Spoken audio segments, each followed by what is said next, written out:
Hello, and welcome to this advanced React course that continues from the React Basics course in this specialization. Throughout this course, you'll learn more advanced React concepts. Let's take a moment to review some of the key concepts and skills that you'll learn.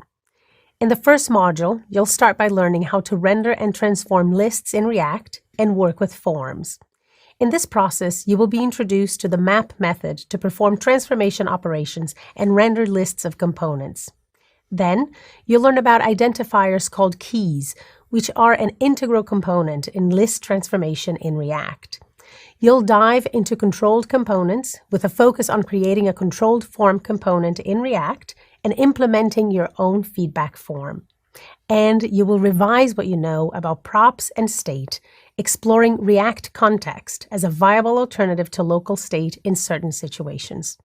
You can also look forward to working with practical examples using the Context Application Programming Interface, or API, to manage global state in your React apps. In Module 2, you'll gain an in-depth understanding of hooks. This includes learning the use and purpose of React hooks, the rules for using hooks in React, and how to build custom hooks in React. For example, you will learn about the purpose of the useState, useEffect, and useReducer hooks and how to use them. In the third module, you will be introduced to a variety of more advanced concepts related to JSX, as used in React, such as components and elements. You'll explore the types of children within JSX, discovering the importance of component composition and the children prop, how to manipulate children in JSX, and the spread operator in React. You will also be introduced to the process and purpose of creating higher-order components and render props, starting with an introduction to cross-cutting concerns. Another important topic that will be covered is performance in your React apps, as well as testing and debugging your application. Plus, you'll learn about writing integration tests using the React testing library with a focus on testing the behavior of forms and exploring practical applications of tests. During these modules, you'll work through practical examples of theoretical concepts based on a restaurant called Little Lemon and encounter activities to test your knowledge and skills. And in the last module, you'll have the opportunity to demonstrate some of your learning and your practical advanced React skill set in a lab project where you'll code your own portfolio app. You'll also demonstrate your knowledge of these topics in a graded assessment. Well, I hope you're as excited as I am to work through this React Advanced course. Let's get started. The keyword React is more popular than words like orange juice and renewable energy. And so it has been a framework that is very widely popular, and it's something that a lot of jobs now require when they're hiring new engineers.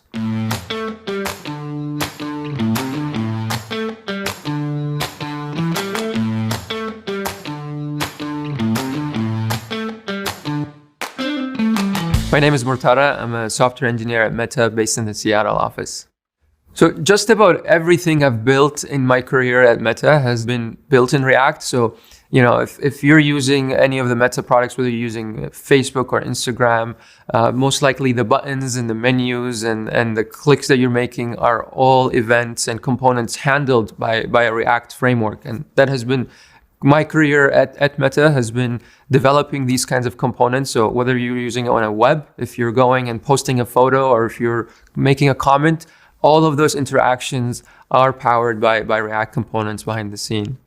Well, I think personally, when I first discovered React, I was like, oh my God, this is so cool. And it just made building web applications so much easier. So it really simplified my job as an engineer to write using this framework, and it's very intuitive. It's much less error prone. So if we look at the trends we see in 2018, React actually rose up and exceeded what previously was the most popular web framework, which was known as jQuery, and React became the most searched keyword. So it makes sense for it to replace some of these older frameworks that are not keeping up with the speed of the industry. So the main language that's used to create React components is JavaScript, and there are actually different flavors of JavaScript that can be used with React. So At Meta, we use a flow flavor of JavaScript, and that allows us to ensure type safety throughout the use of developing React components. But there are other ways that React components can be built. Perhaps a popular way that is common in the industry is using TypeScript. And besides these different ways to use React components on web, you can actually use React to develop mobile components on like Android and iOS.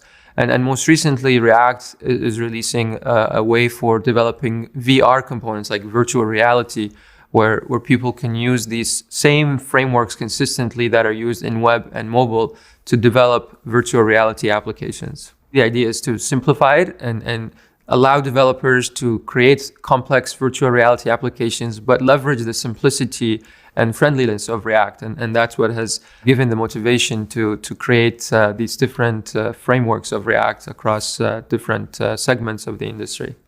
At this point, it's an integral skill that just about every job and every application you build will probably require. So having this knowledge will really help you throughout your career, and it's going to also make your life easier to learn how to use such framework.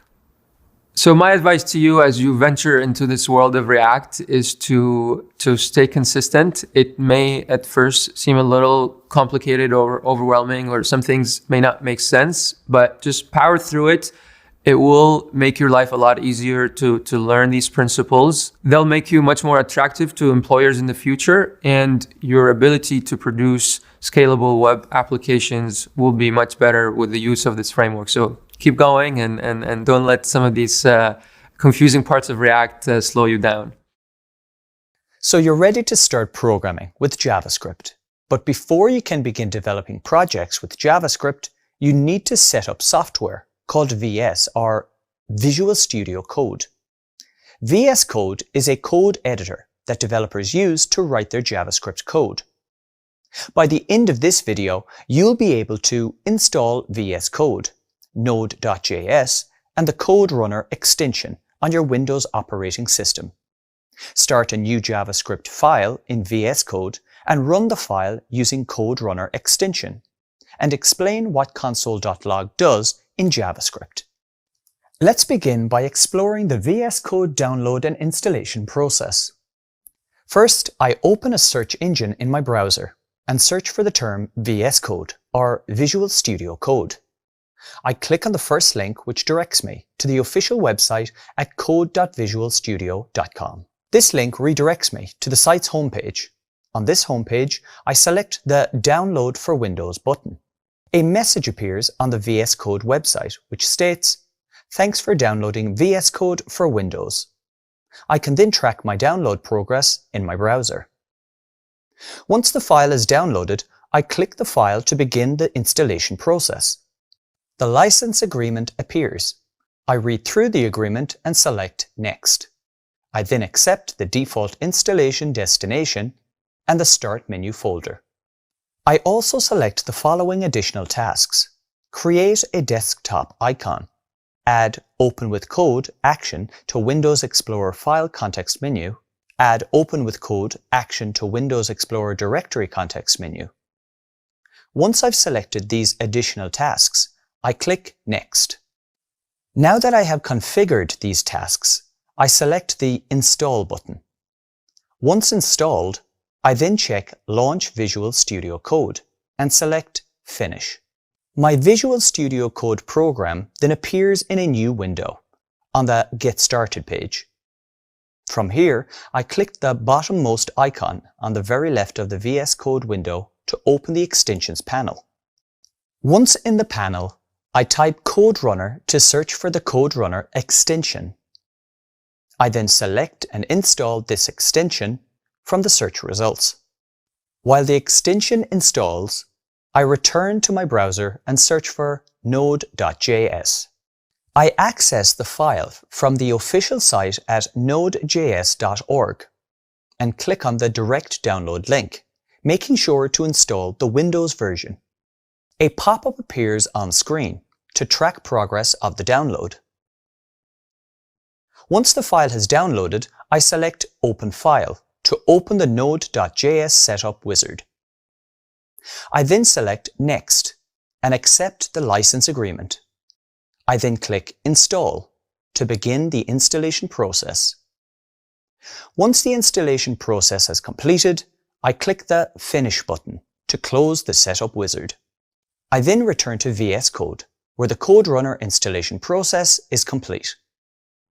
To confirm that CodeRunner is installed, I can check for the following message on screen, which states, "This extension is enabled globally." Just to the right of the CodeRunner tab is a stripe for the files. I double-click this to open a new file.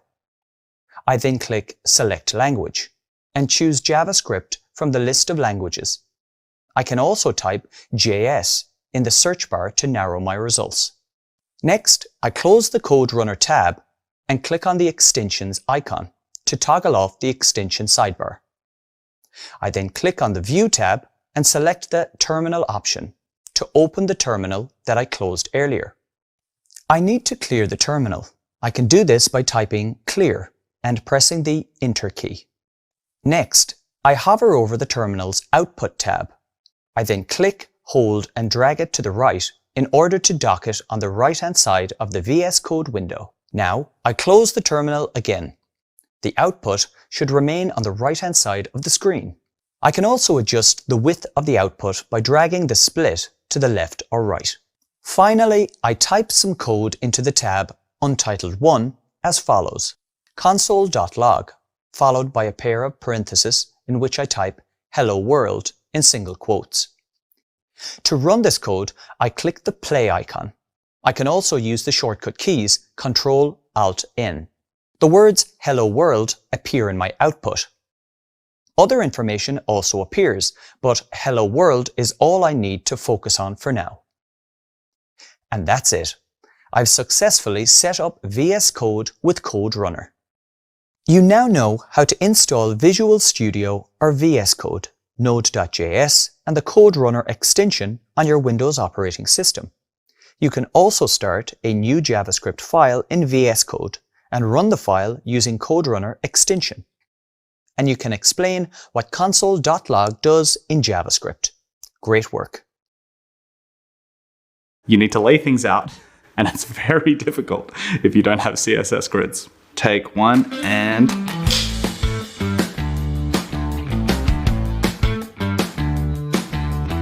Oh, I'm having fun now. I'm Benedict Hobart. I'm a front-end engineer at Meta. Bootstrap is a very popular CSS framework, CSS library used to help quickly build websites. It has a lot of primitives that you'll commonly need when styling buttons or styling rows or styling grids. And then there's grids, which is a CSS layout spec that allows you to lay items out in a grid, which was previously a very complicated task. I know it sounds simple, but you can say, I want this item to be at this part of the grid and in this row and in this row. And helps you make more responsive apps as well. I learned about it years ago, I think probably in 2017 or 2016, and there is a whole class of layouts that are much more easily solved by grids than by previous layout approaches. You need to do a lot of computation in JavaScript to know the widths and heights of images and where to put them and how to get them to lay out at the screen. But if you've got CSS grids, it's just one line of code to then get things to lay out in a performant way that's responsive and reliable. Generally, you put a bunch of different layouts together when you're building a website. So you might use a grid spec in one spot, say in a table-based layout that you want to be responsive. But then you might use another layout that contains a grid and wraps it. And it's important to learn how to lay out items so you can build an app and define its layout in a flexible way. So being able to say, I want this to appear at the bottom of the screen when it's a footer, or appear as a tab bar at the top of the screen. I think there's a number of reasons you want to learn how to do it. I think most websites could be reduced to a grid. Knowing one layout and how one layout works in detail allows you to take that knowledge to easily learn future layouts that you might want to build. Starting off with one and getting a good grasp of that is a really good foundation to let you learn other layout engines. And if you ever want to move beyond web into iOS and Android, they've probably got their own layout engines that they use. I hope you develop a good understanding of how to use grids in your app and how it can be useful. I hope you understand that it's just one thing in, a broader set of layout specs that you can use in the browser. And I guess more importantly, I hope you develop a strong foundation here that you can take into your career and learn other layout specs and how to build the next generation of apps. How many times have you found yourself browsing apps? Maybe you've used an app to order food, scrolling through different menus, hoping to find what you'd like. Well, lists like this are common to almost every app, which is why it's important that you know how to manipulate them in JavaScript. Chances are you'll need to transform various elements before displaying the final list to your users. So in this video, you'll learn how to use the map method in JavaScript to transform lists of data. Let's imagine that a restaurant called Little Lemon would like to display a list of its popular desserts. Remember that a list is a simple collection of elements, which translated to JavaScript terms represents an array. These arrays can contain any type of data, but the most common type you'll encounter per element is an object. Now, say Little Lemon uses an external service to query a list of its most requested desserts by users. However, when fetching data from a third party like this, you are generally provided with more data than you need, and the data will be provided in a format or shape that is determined by the third party. This means that you may need to write more code to handle the data in order to retrieve just the information you need. That's where the map method comes in, as a way to ignore everything that you do not want displayed on screen and extract only the data that your users care about. So let's explore how to transform this list of dessert items using the map method in JavaScript. In JavaScript, when you deal with lists of items of any kind, you need to use the array type. JavaScript offers different methods that you can use with arrays to perform various operations. In order to perform a transformation operation, you must use the map method. Coming back to Little Lemon, imagine you have a list of its top requested desserts encompassed in a variable called data. Each dessert has the following properties: ID, title, image, description, and price. In this case, you would like to show a very simple list of desserts with a property called content, which you can create by merging together the title and description and the price of the delicious dish. First, I'm going to define a new variable, since the map method always returns a new array. Let's call this new array top desserts. Next, I'm going to apply the map method to the original data array. For now, I'll return the data as it is, so you can examine the basic structure of a map transformation. I would like the new items to have two properties. The first is content, which is going to be a combination of title and description. Let's use a dash character to separate the two.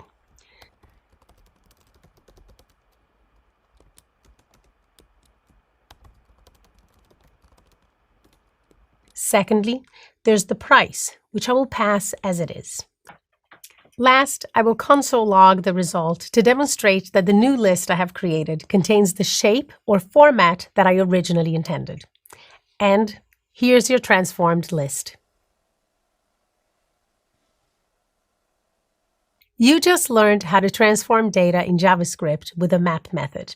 This is a simple yet powerful tool you will find yourself using quite often when dealing with data from an external provider.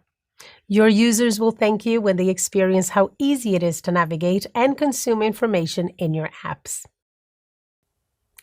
Did you know that with React, you can transform any list of items into a collection of React components? So, drawing upon the previous example of Little Lemon's list of desserts, imagine the restaurant would like to go one step further by providing its online visitors with a sneak peek at the best desserts in a dedicated section to encourage them to order. Well, in this video, you will learn how to display a collection of elements like this with React by using the map function and JSX syntax. Recall that JSX is a special syntax extension to JavaScript that React uses to describe user interfaces, or UIs, and that a component is a function that returns JSX. Now, let's explore how to render a list of elements with React. In this demonstration, I will use the list of Little Lemon's best desserts again, each one having the following properties: ID, title, image, description, and price. The aim is to display a simpler version of this collection of top desserts by displaying just the title and the price. The first step is to create a new variable called list items to store the result of the transformation I am going to perform. For that, I am going to loop through the array of desserts using the JavaScript map function. You may be wondering what I should return inside the map function. Traditionally in JavaScript, you would return any data type. When you are working with lists in JSX, you can also return a React component as the transformation applied to each element. You will discover how that's useful later on, since you will be able to embed the result directly into the return JSX. Recall also that all HTML tags are components by default, so you can leverage all the semantic tags you already know from HTML. For list items, your best choice is the list item or LI semantic tag. I am going to return an empty list item for now. Because the goal is to display the title of the dessert and its price, I am first going to create a new variable for the text named item text. I will use a dash to separate title and price, as well as the dot notation to access the needed properties from the dessert object, which are title and price.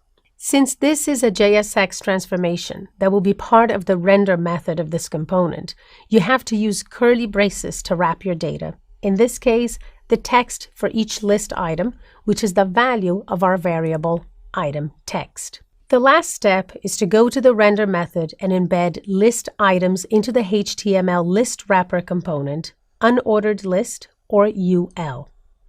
And that's it. The desserts are displayed in a simple and concise way. This addition will certainly help Little Lemon restaurants to increase its orders, so well done. You have learned how to transform collections of elements with React by using a combination of the map function and JSX curly braces. With lists being one of the core building blocks of app development, you're now one step further in your journey to creating great apps. One important advantage of using React is its ability to automatically optimize updates in your user interfaces or UIs. If React was a plane, it would use autopilot mode in most cases, letting you relax in the driver's seat. But even with autopilot, you'll need to take action sometimes, like for example, performing a specific maneuver to land the plane.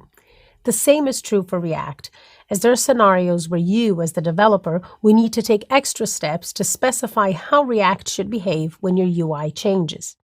In this video, you will explore how to use keys as a way to do so when dealing with lists of elements. You will learn how to use keys to identify and distinguish elements in a list, how to determine the right key for your list items, as well as what using keys incorrectly means for your app's performance. Because React is fast by default and designed with out-of-the-box performance in mind, you usually don't have to think about updates in your UIs. When computing a change, React applies its diffing algorithm to calculate the minimum number of changes that are necessary to perform an update in your tree of components. Although this algorithm works perfectly most of the time, as mentioned earlier, there are some cases where React can't make important assumptions to find the most optimal path for an update, which means the developer will need to step in. Let's explore one such example. Imagine the drink section in the Little Lemon online menu, where restaurant managers can add new drinks depending on the season. When they add a new element at the end of the list, the diffing algorithm works well, since React will match the two beer trees, match the two wine trees, and then insert the cider tree. However, when inserting a new element at the beginning of the list, the algorithm offers worse performance because React will mutate every child instead of realizing it can keep the beer and wine subtrees intact. This inefficiency can be a problem. To solve this issue, React supports a key attribute. So, what are keys? Keys are identifiers that help React determine which items have changed, are added, or are removed. They also instruct how to treat a specific element when an update occurs and whether its internal state should be preserved or not. To illustrate, adding a key to the last example can make the tree conversion efficient. That's because React now knows that the element with the key cider is the new one, and the elements with the keys beer and wine have just moved. The general rule of thumb with keys is to use a stable identifier that is unique among its siblings. This allows React to reuse as many elements from the list as possible, avoiding unnecessary recreations, especially when their content is exactly the same and the only thing that has changed is their position in the list. The key used most often is a unique ID that comes from your data. Those IDs typically mirror a database ID, which is an ID given to an item in a database that by nature is guaranteed to be unique. But what happens in cases where your data doesn't have any suitable ID, or you are rendering a list that is not dependent on any server data? In these scenarios, you may think that generating your own unique IDs is sufficient, whether you do so via an external library or with a randomizer function like the built-in math.random function. However, while that approach will indeed avoid any collisions in your keys, meaning that it will not produce two keys that are the same, it will not preserve the internal state of your list items. This is because when a re-rendering occurs, those keys will be different, resulting in React having to recreate your list from scratch. As a last resort, you may use the item index. Since it determines the position of each element in the list, it guarantees the absence of duplicates. But indexes are not recommended for keys if the order of items may change. For example, in cases where your list has sorting capabilities or users can either add or remove items. When used incorrectly, keys can negatively impact performance and may cause unexpected glitches in your UI when updating your lists. That's why it is very important to make a conscious decision about your keys implementation. You have now been introduced to keys in React and how to use them when dealing with lists of items, such as using keys to distinguish between list elements, choosing the right key, and the effects of incorrect usage of keys on app performance. A primary takeaway is to always use a key that is guaranteed to be unique among its siblings, so use unique IDs from your data when possible. You can use indexes as a last resort, but don't forget that this approach will not work when the order of your list items is prone to change. Next up, you'll have the opportunity to explore using keys within list components in practice. Bye for now. In this video, you will learn how to use keys correctly within list components in React through a practical example. Imagine that Little Lemon restaurant managers would like a separate application that keeps record of the tasks they need to do. In order to do that, I have built a very simple to-do list app with two different editable to-dos that are represented via text inputs, as well as a button that will reverse the order of the to-dos. I will start by walking you through the code example I created previously with Create React App. The to-do component is basically a table row which has an ID, a text input to type a value, and a date of creation. Both ID and created at are passed as props, whereas the input value state lives in the DOM node. In other words, the text input is an uncontrolled component. The main app component encompasses the whole interface displayed on the screen. The to-dos data model is a piece of state which is essentially an array of objects where each object contains an ID and a date of creation. Then there is the reverse order function, which effectively changes the order of the to-dos. The reverse method from arrays is a mutative operation. That means that it modifies the original array rather than a copy. To avoid mutating the React state, which is something you should never do, it's important to make a copy of the array first, which I'm doing by using the ES6 spread operator. Finally, when it comes to the JSX for the user interface, there is a wrapping div, a button to reverse the order of the to-dos, and a table, where each table row is a to-do task. Each to-do instance receives an ID and created at as props, which we are passing from the data model.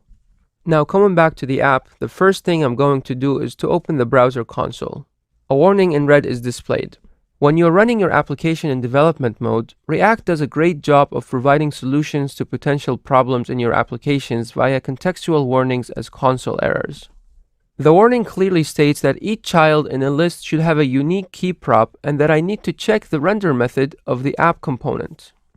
the index position of the to-do item fulfills the requirement that the React warning is asking about, so I'm going to use that. Okay, now when I reload the application, the warning disappears. However, I haven't tested the application yet, so let's type some to-dos and explore what happens when I reverse the order. For the first one, I will type stock take, and for the second one, process payroll. Now I would like to reverse the order because the managers should do payroll first. Oh, that didn't work now, did it? The text inputs have not moved, but everything else has. Well, you have just discovered one of the main problems when using indexes as keys when the order of your list items is prone to change. So what exactly is happening? If I go back to the code and take a look at the JSX for each to-do, when I reverse the order of the to-dos, the ID and created@prop have changed, but the key is still the same because I'm using the index. Since it's the same, React is instructed to keep the internal state of that node. That's why the input state from the to-do is preserved. Now, how do you fix that? Coming back to the key requirement, it has to be something unique but that correctly identifies each to-do, no matter what its position is in the list. In this case, I can definitely use the ID property from the data model as my key. After all, that is guaranteed to be unique per to-do. So now I'm going to implement that change and I will run the previous test again by clicking the button one more time. Great, this time it worked as intended. You have learned about choosing keys in your React code. You will come across collections of elements quite frequently, and with your knowledge of keys, allowing your users to do the tasks they want to complete first won't be a problem anymore. When browsing the internet, there's a big chance that you'll land on a form, even without you realizing it. From simple email inputs and subscribing to newsletters to more complex forms, such as creating an account on your favorite social media platform, forms are everywhere. So you'll probably find yourself implementing them in your applications regularly. In this video, you'll learn the concept of controlled components in React and how they are used in form processes, the fundamental concepts of HTML forms, and how forms can be created as React components. When it comes to React applications, HTML forms work differently to other DOM elements. You may recall that the DOM is a logical tree-like structure representing the HTML document, and it uses nodes to describe the various parts of the document. Traditional HTML forms keep some internal state inside the DOM and have some default behavior when submitting them. That's normally done via the action attribute, which points to the endpoint that will handle the request. But what if you would like a more granular level of control? For example, customers of the Little Lemon restaurant can reserve a table on the website using a form. Imagine if there was a function that could handle the submission of the form and access the data that the user entered into it. That's where controlled components come in. Controlled components are a set of components that offer a declarative application programming interface, or API, to enable full control of the state of form elements at any point in time, using React State. Rather than relying on the native state from DOM elements, the React State is made the single source of truth, controlling the displayed value of your form elements at all times. The way you perform this state delegation is via the value prop. Value is a special property that React added to most of the form elements to determine the input content at any point in time during the render lifecycle. So, in order to create a controlled component, you need to use a combination of local state and the value prop. Initially, you assign the local state to the value property. But how do you get updates from any new text character entered in the input? Well, for that, you need a second prop to complete the design of your controlled component, the onChange callback. The onChange callback receives an event parameter, which is an event object representing the action that just took place, similar to events on DOM elements. To get the new value from every keystroke, you need to access the target property from the event and grab the value from that object, which is a string. Finally, to have control over the form values whenever the form is submitted, you can use the onSubmit prop in the form HTML element. The onSubmit callback also receives a DOM-like event as a parameter. There, you can access your form values to perform any desired logic that must take place before submission. For example, validating your input values. Also, if you would like to prevent the default HTML form behavior, you need to call event.preventDefault inside your onSubmit callback. Well, there you have it. You have discovered a technique called controlled components that enables React to be the source of truth for the state of your form inputs. React offers controlled versions of the majority of input types and recommends using controlled components for the implementation of forms. However, keep in mind that there are still some form elements that remain uncontrolled, similar to their DOM counterparts.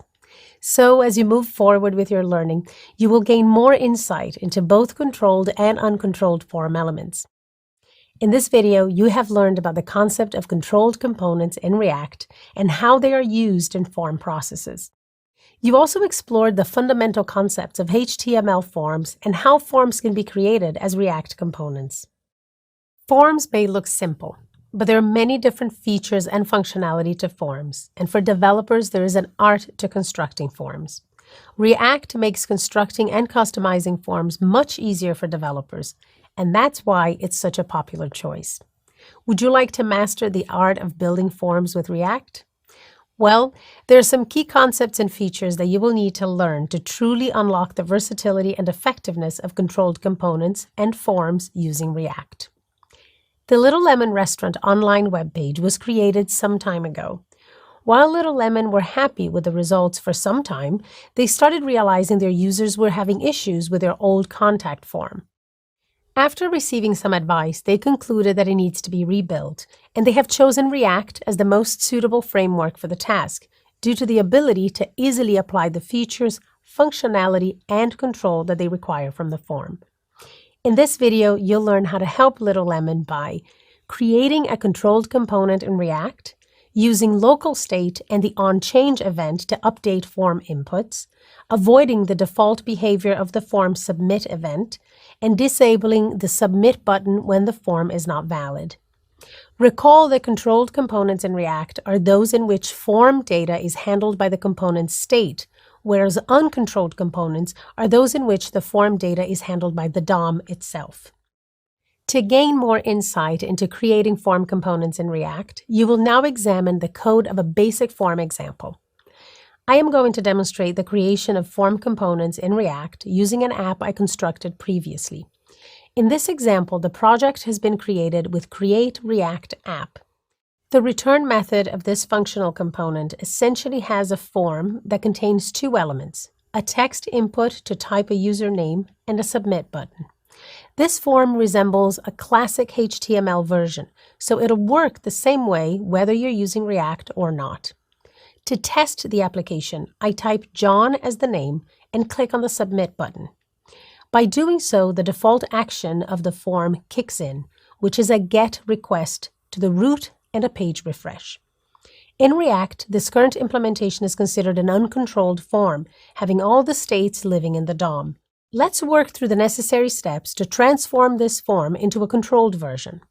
First, I need to create some local state for the text input, which I'm going to call name. Secondly, I need to hook up that state to my text input via two props, the value prop to turn the input into a controlled one, and onChange to receive all the changes per keystroke and thus update the state of my input. Last, to control the submission of the form, I have to use the onSubmit prop in the form tag. For now, I'll log a basic message stating that the submission was successful to the console. Now, let's check if the form still works as before. I'll type a name and click Submit. And it's working. My message was logged to the console, and the default behavior of the form has continued on. Although this is great, I'd actually like to have more control on the submission of the form. In particular, I'm not interested in the default behavior of calling the root of the server and refreshing the page. You may be wondering how I can prevent that from happening. In traditional forms, you would do this by returning false from the onSubmit attribute. However, in React, the way to do it is by using the event property you get as a parameter in the onSubmit callback and calling preventDefault on it. Now, when I submit my form again, no refresh happens and no server is hit with a request.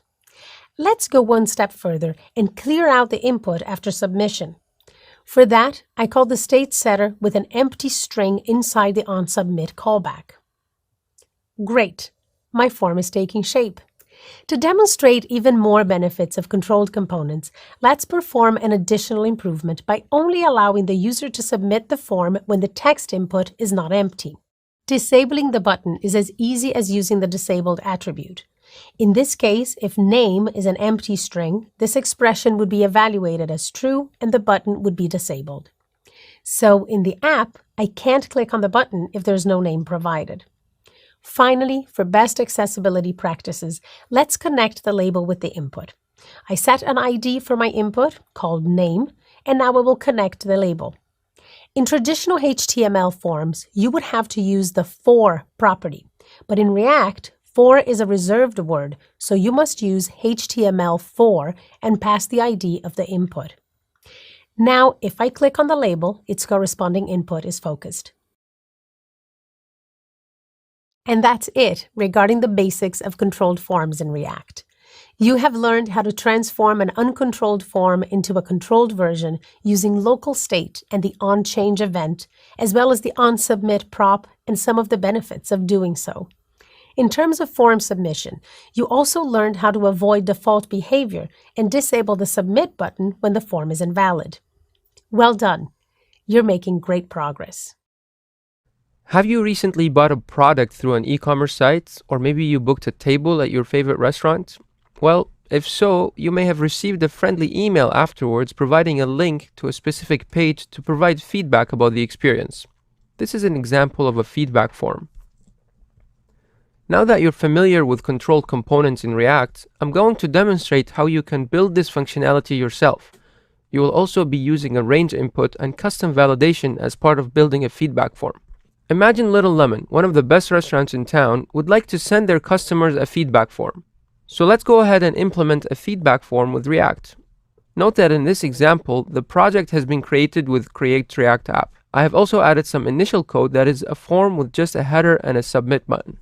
The requirements for this example are an interface that allows users to provide a score from 0 to 10, and an additional comment to tell the chef how delicious the food they enjoyed a few days ago was.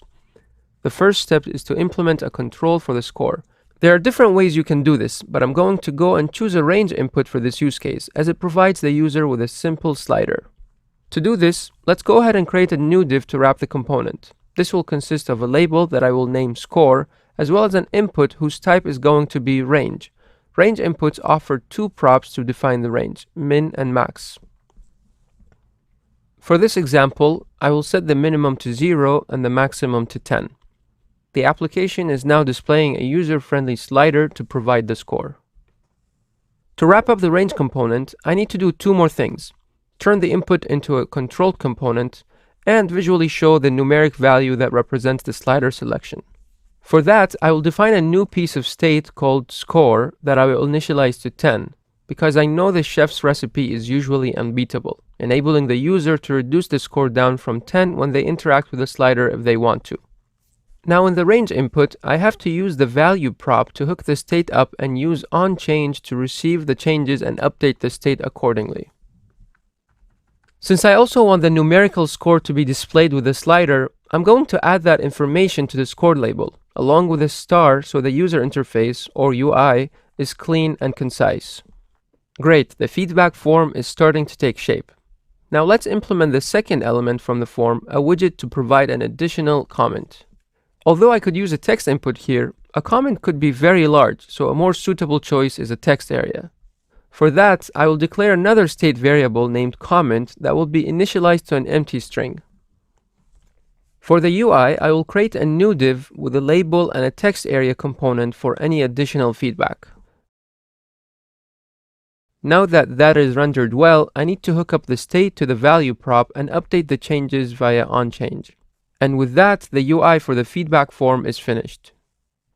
The last thing I'd like to implement is some validation to ensure a comment is required when the score is equal to or lower than 5, and that it should have at least 10 characters, so the chef receives honest feedback from users that can be used to improve his recipe.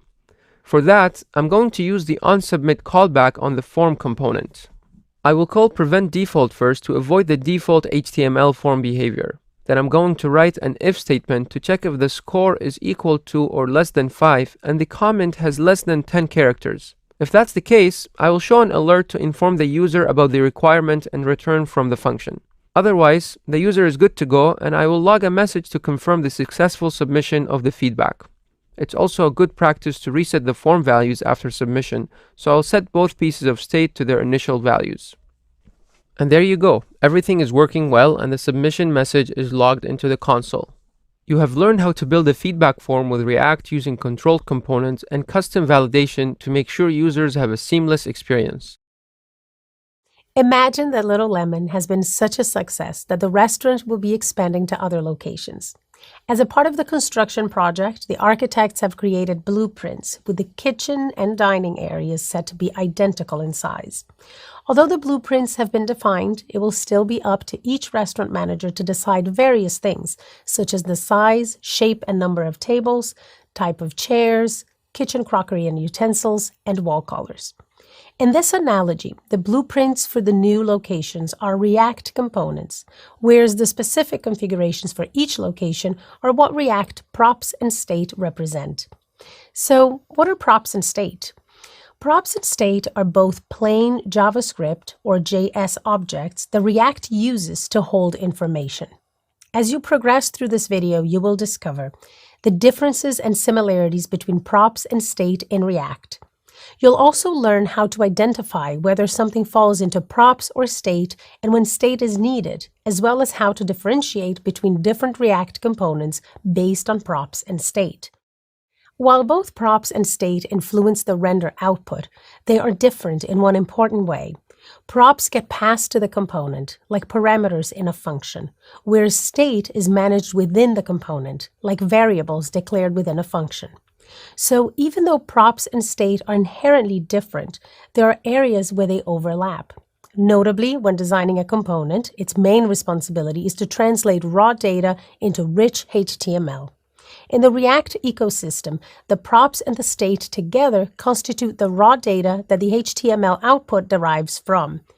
Both props and states are plain JS objects and are deterministic. This means your component always generates the same output for the same combination of props and state.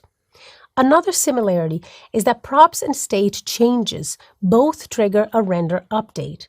Now, how do you know if something goes inside props or state? The rule of thumb is that if a component needs to alter one of its attributes at some point in time, that attribute should be part of its state. Otherwise, it should just be a prop for that component. Let's explore this in greater detail. Props, which is a shorthand for properties, are a component's configuration. They are received from parents in the tree and are immutable as far as the component receiving them is concerned. A component cannot change its props, but it is responsible for putting together the props of its child components. In addition to prop, React components have another built-in object named state. This object is a way to allow React to determine when it should re-render a component. React is set up so that any change to the values served in the state object will trigger a re-render of a given component. State's lifecycle starts with a default value when a component mounts, and then modifications of that value happen over time, mostly generated from user events. So state is a serializable representation of one point in time, or, in other words, a snapshot. A component manages its own state internally. You could also say the state is private. Now, another question you may ask when designing a component is whether it should have any state at all. Well, the answer is that state is optional. Since state increases complexity and reduces predictability, a component without state is preferable. Although you can't avoid having some sort of state in an interactive app, you should avoid having too many components with state. Finally, let's examine one of the main ways of differentiating types of React components based on props and state. Components can be stateless or stateful. Stateless components have only props and no state. There's not much going on besides the render function, and all their logic revolves around the props they receive. This makes them very easy to follow and test. On the other hand, stateful components have both props and state. They're in charge of client-server communication, processing data, and responding to user events. These sorts of logistics should be encapsulated in a moderate number of stateful components, while all visualization and formatting logic should move downstream into as many stateless components as possible. Well done! You've completed this lesson on the two types of data React uses to build applications, props and state. Going forward, you'll be introduced to an additional approach to managing information called context. In a typical React app, data is passed from parents to children via props in a top-down fashion. However, there are certain types of data that may be needed by many components within an app. In these scenarios, using props, which is what React offers us to pass data down, is not always effective. So in this video, you'll be introduced to an alternative way of passing data called context. You will learn more about what it is and why it was introduced and explore it in action. Let's imagine Little Lemon's food ordering app offers a light or dark theme that changes the background and text colors of all elements, or some general preferences, like a specific locale, depending on the visitor's geolocation that multiple components should be aware of. And what do these pieces of data have in common? Well, they represent a global state for your entire application.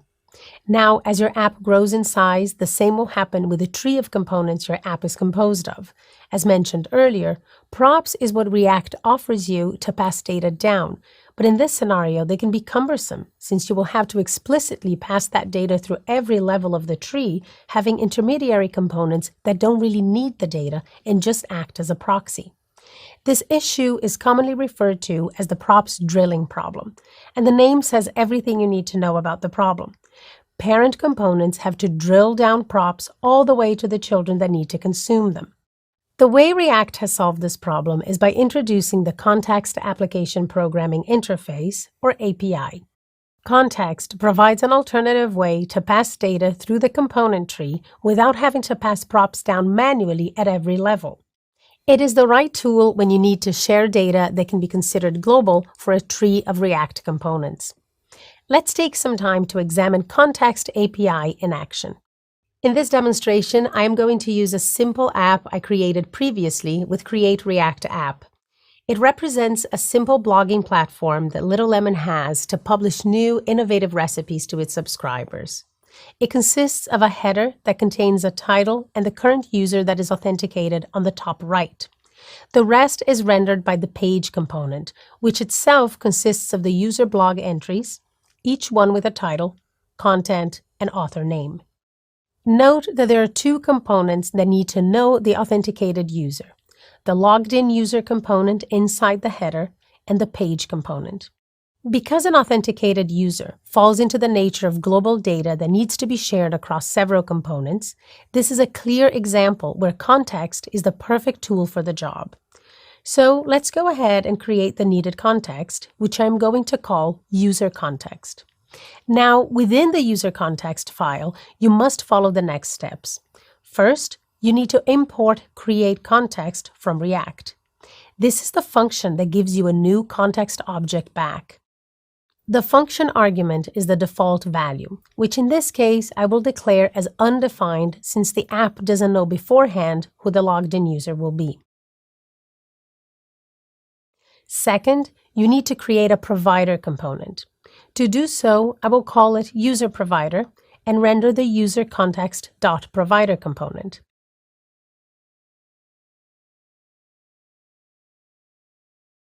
The userContext.provider component is what allows consuming components to subscribe to context changes. This component accepts a value prop, which is what will be passed to consuming components that are descendants of this provider. Now, for this application, the value prop should be the authenticated user, so I am going to define a new piece of state for it. Note that this is an oversimplification that already assumes a specific user, as in a real-world scenario, you will have to fetch the authenticated user first and then set it as state.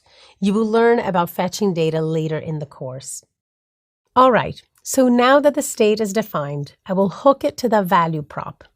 Next, it's necessary to provide a way for components to subscribe to the context.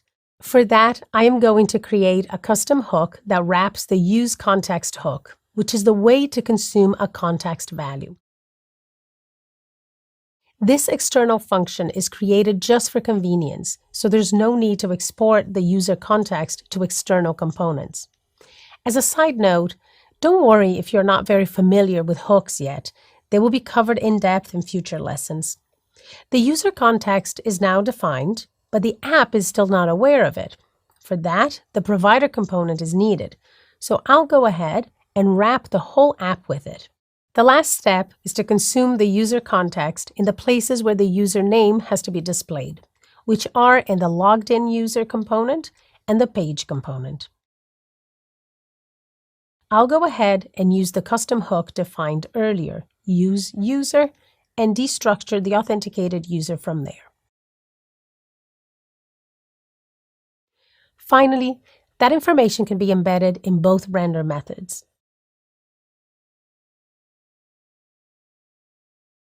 The app now successfully displays the name of the authenticated user.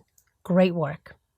You've learned about context and why it's used, and worked through a practical example of how to use it. But keep in mind that although context is useful for global state, it's still recommended that you stick to props and state as much as possible. That way, your app data flow will be easier to follow. Well done. You've reached the end of this module on React components. Let's take a few minutes to review what you have learned so far. You began the module with a comprehensive lesson on how to render lists with React. You were introduced to the map method in JavaScript, which can be used with arrays to perform transformation operations and is a useful tool when dealing with data from an external provider that you'd like to display differently in your app. You also learned how to transform any list of items in JavaScript using the map method firsthand. Next, you discovered how to use that map method function along with JSX to render a list of components and transform a collection of elements with React. Finally, you gained an understanding of the concept of keys, followed by a practical set of guidelines that help you choose the right key depending on your use case. You learned that keys are identifiers that help React determine which items have changed, are added, or are removed, as well as instruct React how to treat a specific element when an update occurs and whether its internal state should be preserved or not. You also discovered that keys can be used when you need to provide explicit information that tells React how to behave when your UI changes when dealing with a list of items. You learned that the general rule with keys is to use a stable identifier that is unique among its siblings, which is why the key used most often is a unique ID from your data. You then learned that it is possible to use indexes as keys as a last resort, but that this can negatively impact performance if the order of your list items is likely to change. Next, you moved on to a lesson on forms and how React treats them differently compared to traditional HTML versions. You were first introduced to controlled components, which are a set of components that offer a declarative API to enable full control of the state of form elements at any point in time using React State. You learned how to convert any traditional HTML form into a React form using a set of controlled components. In other words, you learned how to transform an uncontrolled form into a controlled version using local state and the onChange event, as well as the onSubmit prop. You also discovered some of the advantages of controlled components compared to uncontrolled components. For example, it makes it possible for you to have more control over form submission, such as disabling the submit button when the form is invalid. Last, you were taught how to implement a feedback form, and in relation to this, how to perform any custom validation logic before the submission of the form occurs. The final lesson began with a recap of props and state. You learned to clearly differentiate between props and state and when to use one or another. Recall that although props and state have similarities, for example, they're both plain JavaScript objects that React uses to hold information, props get passed to the component, whereas state is managed within the component. Key takeaways included that if a component needs to alter one of its attributes at some point, then that attribute should be part of its state. Otherwise, it should just be a prop for that component, and that a component without state is preferable. You also learned about stateless components, which have props but no state, and stateful components, which have both. After that, you covered the problem of props drilling and how it affects your component's modularity, as parent components have to drill down props all the way to the children that need to consume them. You were introduced to Context API as a solution to this problem and discovered how to use it to encapsulate any piece of global state and avoid manually passing props down between components. The power of React Context was illustrated as a viable alternative to local state. Well, I think that's a fantastic start on your journey to mastering React. Looking forward to working with you in the next module. Meta Studios for productions and virtual reality in New York City. And take, or what do you say? Take, what do you say? Action.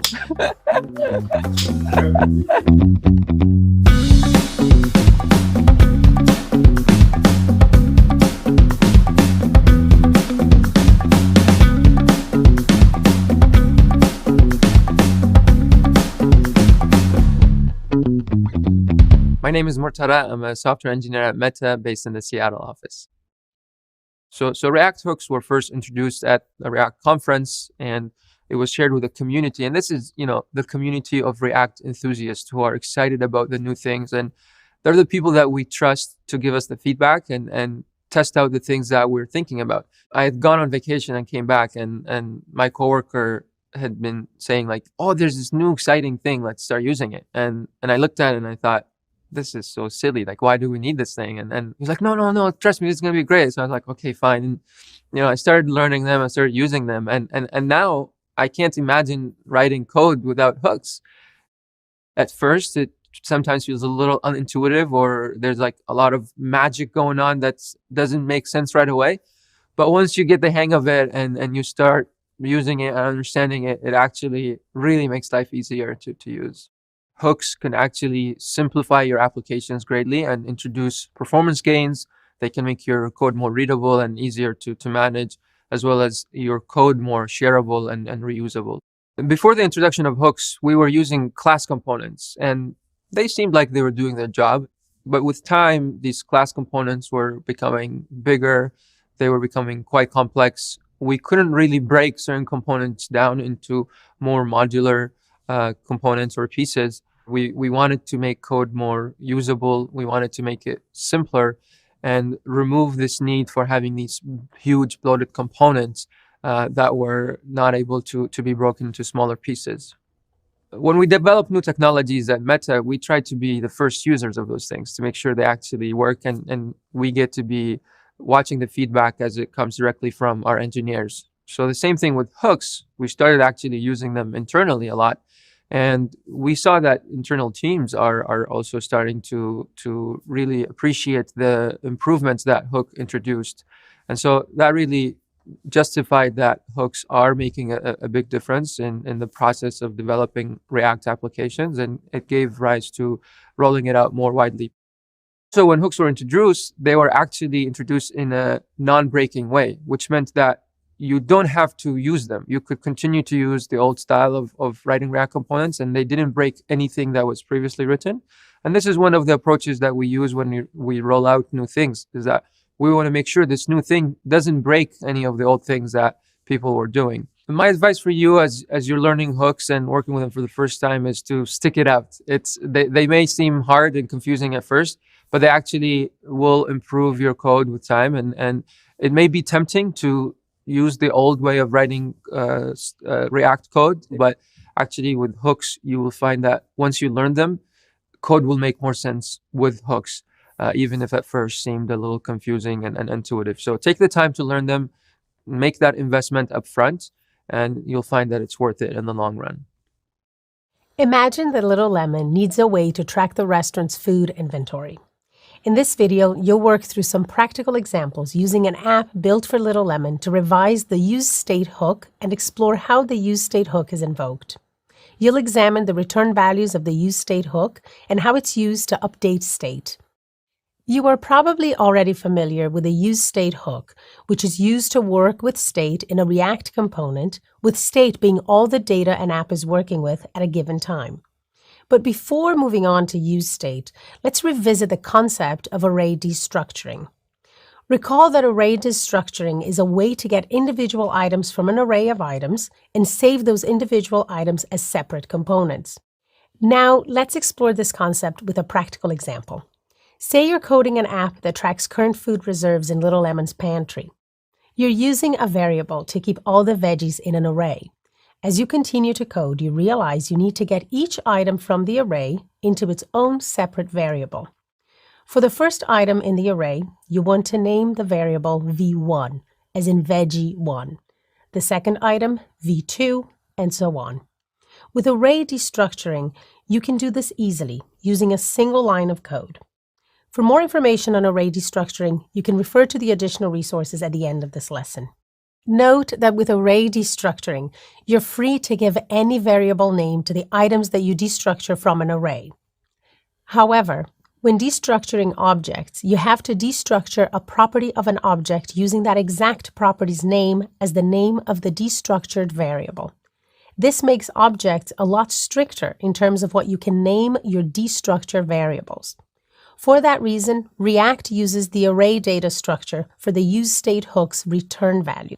Now that you've had a sneak preview of the return value of the useState hook, let's explore how it actually works. I will demonstrate how to update state in React apps by using the useState hook to set the initial value of the restaurant name to lemon, and then using only the useState updating function to update it to Little Lemon. The useState hook allows you to work with state in components. Let's start discussing state by revising what happens when I call the useState hook. I'm only returning null from here because I want to focus on the console for now. Inspecting the console, this is what gets logged. The console logged value is an array, with the state variable's value being the first item in the array. The second item in the returned array is the function that will be used to update the state. So the useState hook invocation returns a two-member array. The convention is to name this state updating function using camel case. Another convention is to name it by prepending the word set to the variable name used for the destructured state variable. In other words, the correct way to work with state means that my starting code example should be improved to correctly destructure the array returned from the call to the useState hook. Now, the destructured restaurant name variable holds the state, and the destructured set restaurant name variable holds the state updating function. This is an example of array destructuring using the useState hook. You may be wondering how you can update state. Well, when first starting to use the useState hook, some developers try to update the state variable in a variety of ways. But there is only one correct way to update state when using useState, and that's through the state updating function. In other words, the only way to update the state of the restaurant name variable is by invoking the setRestaurantName function. In a React app, state changes are usually triggered through the act of a user interacting with the app. This means that state changes are usually triggered by user-generated events. These events, such as mouse movements, button clicks, and key presses, happen all the time in an app. The role of a developer is to respond to specific kinds of events in a way that's meaningful to the app that's being coded. One common way users interact with web apps is through button clicks. So let's examine an example of changing state in response to these user-generated events, namely button clicks. In this example code, I'm adding a button which, when clicked, will execute a function. This function is updateRestaurantName, which is invoked wherever a user clicks on the button. Now, when I click the Update Restaurant Name button, that will change the H1 heading from Lemon to Little Lemon, because the invocation of the Update Restaurant Name function triggered a call to the Set Restaurant Name State Setting function. You should now be able to recall what the useState hook is used for and how it works in practice. I hope that working with the useState hook will be a fuss-free task for you going forward, especially when working with primitive data types to track state in a component. Imagine it's the very early days of Little Lemon, with the restaurant only existing on paper. The owner would like an app to track the development of their restaurant business and the achievement of all related goals. Let's explore how to build a goals app with the described requirements in React using the useState hook in a component and updating the state. The completed app is now displayed on screen. When this code is compiled, I get a heading that reads My Little Lemon Goals. And then I have a simple form with two inputs, goal and buy. The first input field is there to let the owner type out their goal, and the second input field is there to let them type out the time frame within which they want to achieve a given goal. The code itself consists of three separate components: goal form, which captures a new goal using a form; list of goals, which loops over all the previously added goals and displays them as an unordered list of list items; and the app component, which puts those two components together and allows me to render them as well as pass the functions that they'll be working with through their props. Let's explore these. The first component, namely the goal form component, accepts the props objects. In the body of the goal form function, I start by declaring a state variable of form data, which is destructured from a call to the useState hook. I initialize this form data variable as an object with two properties, goal and buy, both assign the values of empty strings. Next, I declare two functions, change handler and submit handler. First is the change handler function, which accepts an E parameter. This E parameter is a readily available event object. In other words, I don't have to pass this object from my change handler. It's provided to me by a mechanism outside of React. Even in plain JavaScript, whenever an event is fired, this creates an event object with many different pieces of data related to the event. I can then use this event object by simply assigning it a custom name, such as E, EVT, or even event. I'm using the letter E here to keep my code concise. In the body of the change handler function, I update the state of my form data variable by invoking the previously destructured state setting variable of setFormData, which was destructured from a call to the useState hook. The setFormData function accepts a shallow clone of the previous value of the form data variable. That's the form data variable with the spread operator before it here. Remember that you should not work with the form data variable directly, which is why I'm making a copy. This is because of how React optimizes its virtual DOM. Keeping state immutable makes it possible to compare a previous version of the virtual DOM with the updated version more efficiently and cost-effectively. Next, I update this new copy of the form data object by adding this code. It reads the eTargetName using the brackets notation, then sets the value of this property to whatever is inside that e.target.value property of the instance of the event object, which was built when that specific event was fired. The reason why this works with the brackets notation is that it allows me to set the value of the eTargetName dynamically.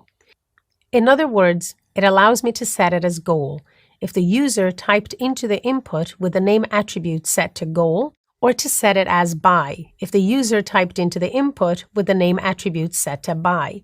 Second, I declare a submit handler function, which also accepts the event attribute. The goal form component receives the prop named onAdd, and I'm giving the function addGoal to it as the prop's value. But it's not just any function. It's actually a function that's declared right here on line 43, inside the app component itself. This addGoal function accepts a goal entry and updates the value of addGoal's state variable that's kept inside the app function. It does this by adding this goal entry to the list of previous goals, saved and tracked inside the allGoals state variable of the app component. The update of any state variable must go through the previously destructured state updating function. In the case of the app component, this state updating function is the update all goals function. That's why I'm invoking this state updating function inside the add goal function. To make it all work, I also need to pass the add goal function definition to the goal form JSX element in the app component's return statement. That's why the add goal function is now available as a prop named on add inside the goal form function. And that's why I can now use it inside the submit handler function starting up here on line 10. So I'm back in the goal form function declaration. Once the props.onAdd function is invoked here on line 12, it receives the form data variable, which triggers the update of the allGoalState variable in the app component as described previously. But now, I still have the form showing the values that the user entered. To deal with this, I need to reset the form data state variable to an empty string, both on the goal property of the form data state object and the by property of the form data state object. This now brings me to the return statement of the goal form function. Here, I want you to focus on the form element that has the onSubmit event handling attribute set to the submit handler function. The first and second inputs both follow the same structure of having the type, name, placeholder, value, and onChange attributes, which hook into the previously described functionality. Moving on to the list of goals component, this component receives the allGoalState variable as a prop from its parent app component. The purpose of this is to map over the allGoals array of objects, where each object holds the two properties that describe a single goal, as explained earlier.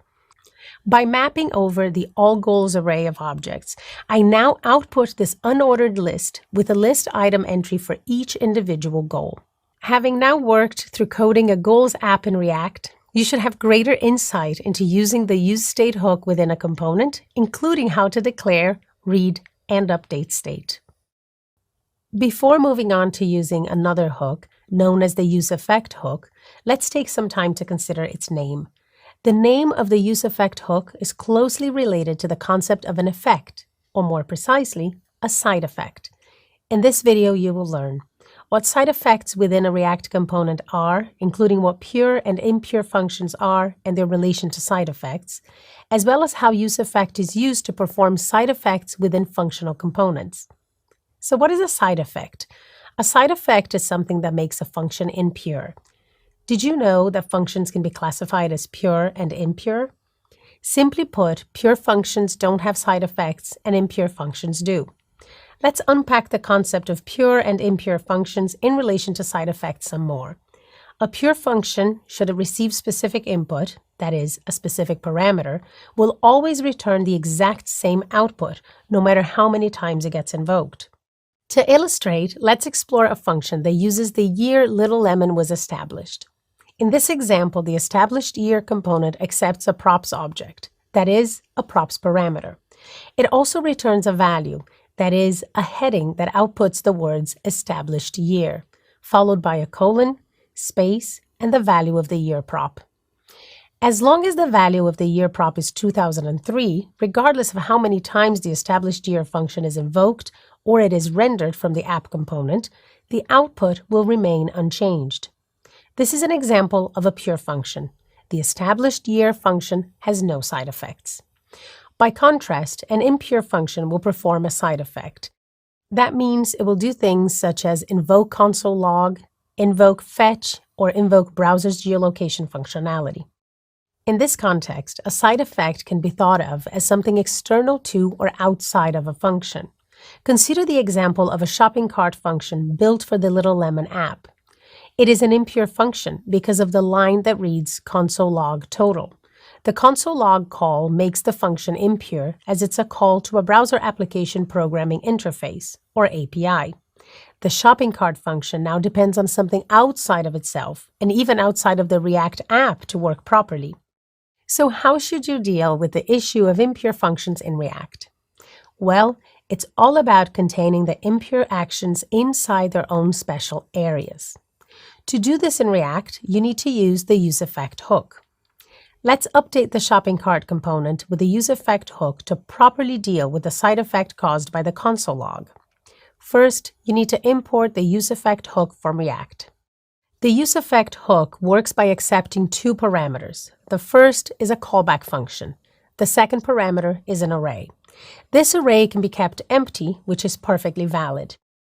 While the syntax is valid, it's common to use an arrow function as the first argument of the invocation of the useEffect hook. Note that the useEffect has been simplified to a single line of code. It usually spans several lines of code. That's because it typically needs to do something more meaningful than just console logging the value of a component's variable. In this video, you learned about pure and impure functions and their relation to side effects, exploring what side effects within a React component are, and briefly how useEffect is used to perform them. You can look forward to applying this knowledge by using the useEffect hook introduced in this video to perform side effects. To demonstrate how to use the useEffect hook within a component, let's continue working on the Little Lemon app. Say the owner of the restaurant wants to add a specific way for the user to interact with the app. On a button click, the owner wants a welcome message displayed, and on another button click, the owner wants the message hidden. Additionally, the owner wants this change to be reflected on the Browser tab where the app is served. Updating a Browser tab is an example of a side effect. In this video, I will demonstrate how to do this by using the useEffect hook to perform side effects in React, as well as how to control when the useEffect function is run using the dependencies array.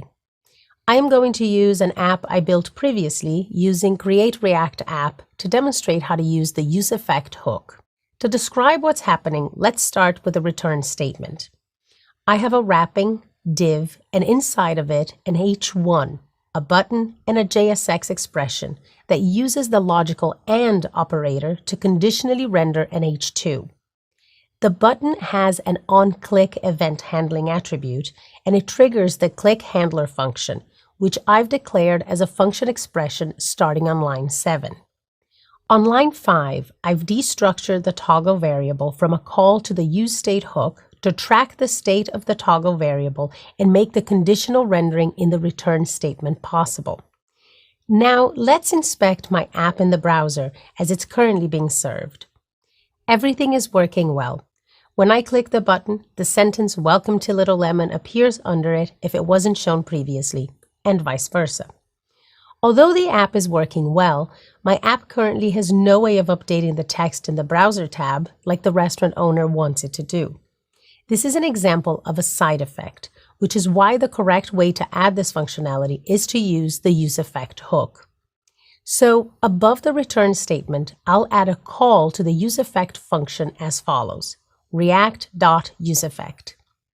I need to pass a function to the useEffect call, so I'll add an arrow function without parameters, and in the body of the arrow function, I'll add this ternary here, which checks if the value of the toggle variable is true or false. If it's true, it should return the string that reads "Welcome to Little Lemon." Otherwise, it should return the string that reads "Using the useEffect hook." Whatever gets returned is the value I'm assigning to the title property of the document object. This property thus dynamically updates the text showing on the tab of the browser where this React app is served. Let's inspect the updated app in the browser. I can confirm that with every click of the button, the title on the tab is updating to one of the two specified strings. So imagine that the owner has changed his mind and he wants the title on the document to be set on the initial component render. After that, he doesn't want it updated. This is where the dependency array comes in. The dependency array determines when the useEffect hook will be invoked. For now, I'll update my code with an empty dependency array, meaning I'm not tracking the state of any state variables. In other words, regardless of what is happening in my app, I don't want the useEffect hook to be invoked. This means that it'll be invoked only once, and after that, no matter what happens in my app, the useEffect hook will no longer be run. Now that I've updated my app, let's save the changes and examine how this affects the behavior of my app in the browser. The useEffect hook runs only once, outputs the words "Using the useEffect hook," and after that, regardless of how many times I click on the toggle message button, there are no further updates to the tab title. The dependency array is there to watch for changes to a specific variable, and based on that, execute the function that's passed in as the first argument of the useEffect function call. This means that if I want to run the useEffect hook whenever there's an update to the value stored in the toggle variable, I need to add the toggle variable to the dependencies array. After this change, back in the browser, the useEffect hook will be run every time the toggle message button is clicked, because the click handler updates the value of the toggle state variable by invoking the setToggle function. This, in turn, triggers the useEffect invocation, since the dependencies array is set to watch for changes to the toggle variable's value. And there you go. I have a way to fulfill any of the restaurant owner's requests that might involve some side effects in my React apps. You should now have a better idea of how to use the useEffect function to handle side effects and of how to use the dependency array to determine when it will be invoked. By now, you should have a fairly good idea about the purpose and functionality of hooks in React, and you may have even started using hooks in some of your solutions. If so, you may have encountered some cases where hooks might have made your code invalid. Well, that's because there are a few basic rules to hooks that you need to be aware of and follow in your React apps. In this video, you will learn all about the rules of hooks in React and why they are so important, and why you would only call hooks at the top level and from React functions. The 4 main rules of hooks are as follows. First, you should only call hooks from a React component function. Second, you should only call hooks at the top level of a React component function. Third, you are allowed to call multiple state hooks or effect hooks inside a component. And finally, always make these multiple hook calls in the same sequence. Now, let's unpack each of these rules in a little more detail. The first rule means that you should not be calling hooks from regular JavaScript functions. Instead, you should only call them from inside a React component function. From a built-in hook call, for example, from the useEffect hook, or from a custom hook. In this example, the code describes a button that can be clicked to pick up a new name for a pet. The name looper function is used to limit the pet name choices to only Fluffy, Rexy, or Gizmo. Notice that the useState hook is accessed at the outermost scope of the app function. It has not been used anywhere other than this, for example, inside the name looper function scope. However, you may have observed that this rule does not prevent you from using the state setting function, which is named setPetName here. State setting calls can be used wherever required. The second rule means you must call your hooks before a return statement, outside of loops, conditions, or nested functions. If you use a hook in a condition, you're breaking rules. For example, here the useEffect hook has been used inside the if conditional statement. That makes the use of the hook in this code invalid. The third rule is straightforward. There can be multiple hook calls, as long as they are always in the same order. What that means is that you cannot place hook calls inside conditionals, because that might result in an invocation of a hook being skipped when compared with a previous render. In this example, with the same code that describes a button that can be clicked to pick up a new name for a pet, the useState hook has been used incorrectly. Rather than using the state setting function, setPetName, inside the name looper function, the useState hook has been used here instead.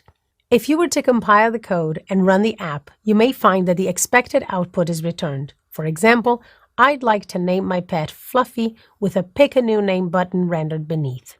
However, as soon as you click the Pick a New Name button, you would receive an invalid hook call error. That would violate the fourth rule.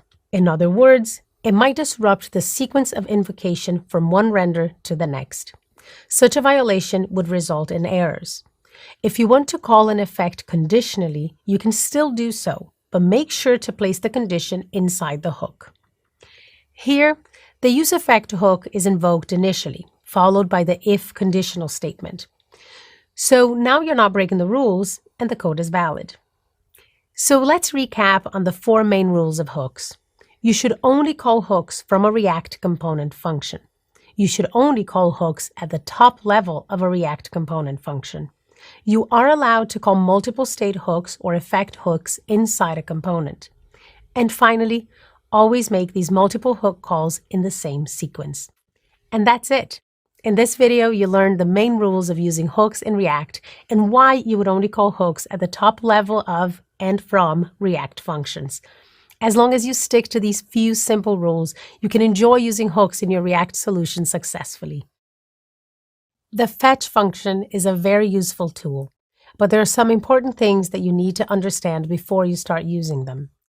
Initially, it's good to get an overview of how JavaScript delegates duties so that you can gain insight into how the fetch function contributes to this process. In this video, you will learn how the fetch function works to retrieve data from the web and how to provide an example in plain JavaScript of the process. Fetch is used to make a server request to retrieve some JSON data from it. Fetch API is a set of functionalities that we have at our disposal to use in JavaScript to make such a server request. It's a bit like a clerk at the post office. Say you're bringing a package to the post office and you are the first in the queue. The clerk on the other side of the service desk is JavaScript.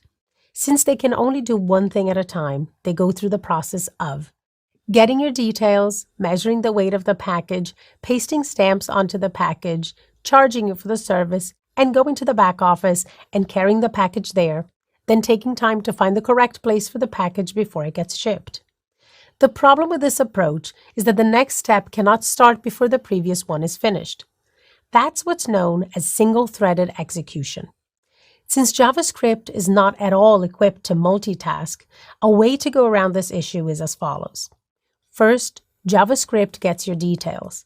At the same time, it calls a clerk to measure the weight of the package. Then, JavaScript calls yet another clerk to paste some stamps onto the package. JavaScript calls yet another clerk to charge you for the service, and yet another clerk is called to carry the package to the back office, allowing JavaScript to take care of the next customer. Essentially, this delegation of duties is what's referred to as asynchronous JavaScript. In this metaphor, you can think of the browser as the post office, JavaScript as one clerk in the post office, and all these other clerks can be referred to as browser APIs or web APIs. Now let's explore a practical example of how this delegation of duties works in JavaScript. So I have a local HTML file. The most important part of this file is the script tag, which is getting some JavaScript code from the file named script.js located in the same folder as this HTML file. I'm serving these files locally using the live server VS Code extension. So let me inspect this HTML file in the browser. Okay, so currently it only shows a H1 heading that reads fetching data. Now let me take a step back and let's say that JavaScript, the post office worker, needs to get some user data from the computer database. Here is the JavaScript code inside the linked to script.js file. What do you expect the output of this code will be, since JavaScript can only do one single thing at any given time? Well, let's explore what the code is doing step by step. On line 1, it performs a console log for the words another customer approaching. Then it contacts the fetch API, which is a browser API that is external and separate from JavaScript. Rather than waiting for the fetch API to return the information, it keeps on executing the code that comes after it, outputting the text that begins our valued customer. In the meantime, the fetch API requests some user data from a third-party web-based API available at the randomuser.me website. The fetch function is what's known as a facade function, meaning it's a function that looks like it's part of JavaScript, but actually it is just a way for me to call a browser API from JavaScript. In other words, it's a way for me to access a piece of browser functionality that's outside of JavaScript. You can think of it as the JavaScript post office clerk calling the records department of the post office to get some data about a customer. When the other clerk gets back with the information and hands it over to the post office clerk, then they will get a JSON representation and finally will log that data to the console. That means that the sequence of console logs from the code will be as follows. An initial console log that outputs another customer approaching. A second console log that outputs our valued customer. Please wait a moment while I get some information back from the records department. And a final console log that outputs the data. I'll now execute this code to confirm the described behavior. Everything is already saved, so all I need to have this code executed is to go back to the browser, right-click on the page and press the reload command to refresh it. You can achieve the same result by pressing the F5 key on your keyboard.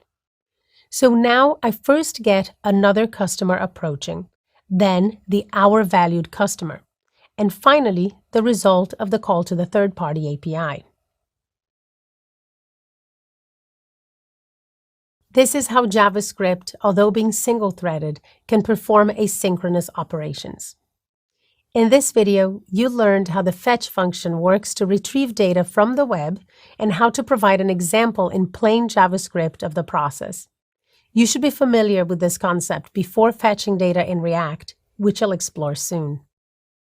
The Little Lemon restaurant wants to run a competition for its customers, where a lucky customer will receive a free meal at the restaurant. All customers that are signed up to the Little Lemon app will be entered into the competition, and a random customer will be selected as the winner. In this video, I will show you how to get some random user data from a website. I will be using the random.me website to access random user data for this demonstration. I have prepared some code for this app to fetch the user data from the website. If I execute this code, it will initially output the data pending text in the h1 heading. At the same time, in the background, it will be carrying out the fetch data function to retrieve the user information from the random user website. Notice that I have the DevTools open and the Network tab active. I will click on the No Throttling dropdown to artificially slow down my connection. In the dropdown, I will choose the Slow 3G preset. This is so that I can observe the data pending text in the heading before the data gets fetched from the web. Once the data has been successfully fetched, it updates the view with the data returned h1 heading and the user information that has been retrieved. In this example, the data that was requested was the first name and the last name of this random user. Let's step through this code in more detail. So first, I have the app function, and inside of it, following the rules of hook, I'm invoking the useState hook at the top level of the component. The initial value of the state variable is an empty array. Next, I have defined the fetch data function, which is fetching data from the random user.me API. Then it retrieves a response from the API in JSON format. It then updates the state variable with this JSON data. You may notice that I'm not using a hook inside the fetch data function because that's against the rules of hooks. After that, I'm calling the useEffect hook, and from inside the useEffect hook, I'm calling the fetch data function, which I've defined previously. Finally, I'm using conditional logic to decide what to return. First, I'm using the object.keys code snippet to put all the keys of the user object into an array. Since object.keys returns an array, I can access the length property on this array and check if the length of this array is greater than 0. If it is, it means that the contents of the state array has changed, because, as you may remember, the state variable's array was empty. So, if the array is no longer empty, then the div section will be returned with the h1 tag and a couple of h2 tags. Otherwise, the h1 tag below is returned that reads data pending. Sometimes it can take a little bit of time for the fetch data function to retrieve the data requested. Therefore, the data pending message would be displayed initially after the code is executed. Once the data has arrived from the fetch data call, this change in state causes a re-render of my component. So the return statement's ternary operator is re-evaluated, and that returns all the data from my call to the fetch API. And this is essentially how you get data from the web using React. So the Little Lemon restaurant would be able to apply the same logic to their customer list API to select a random winner for their competition. In this video, you have learned how to fetch data using the state and effect hook. Imagine opening up the landing page of Facebook or Instagram, and all you see is just emptiness, because the things that fills the data in there, the photos and the words and the likes and the comments, all of those things are coming through the API. So writing APIs with integrity, with efficiency, is an important part of the application development process, and without it, you basically don't have an application.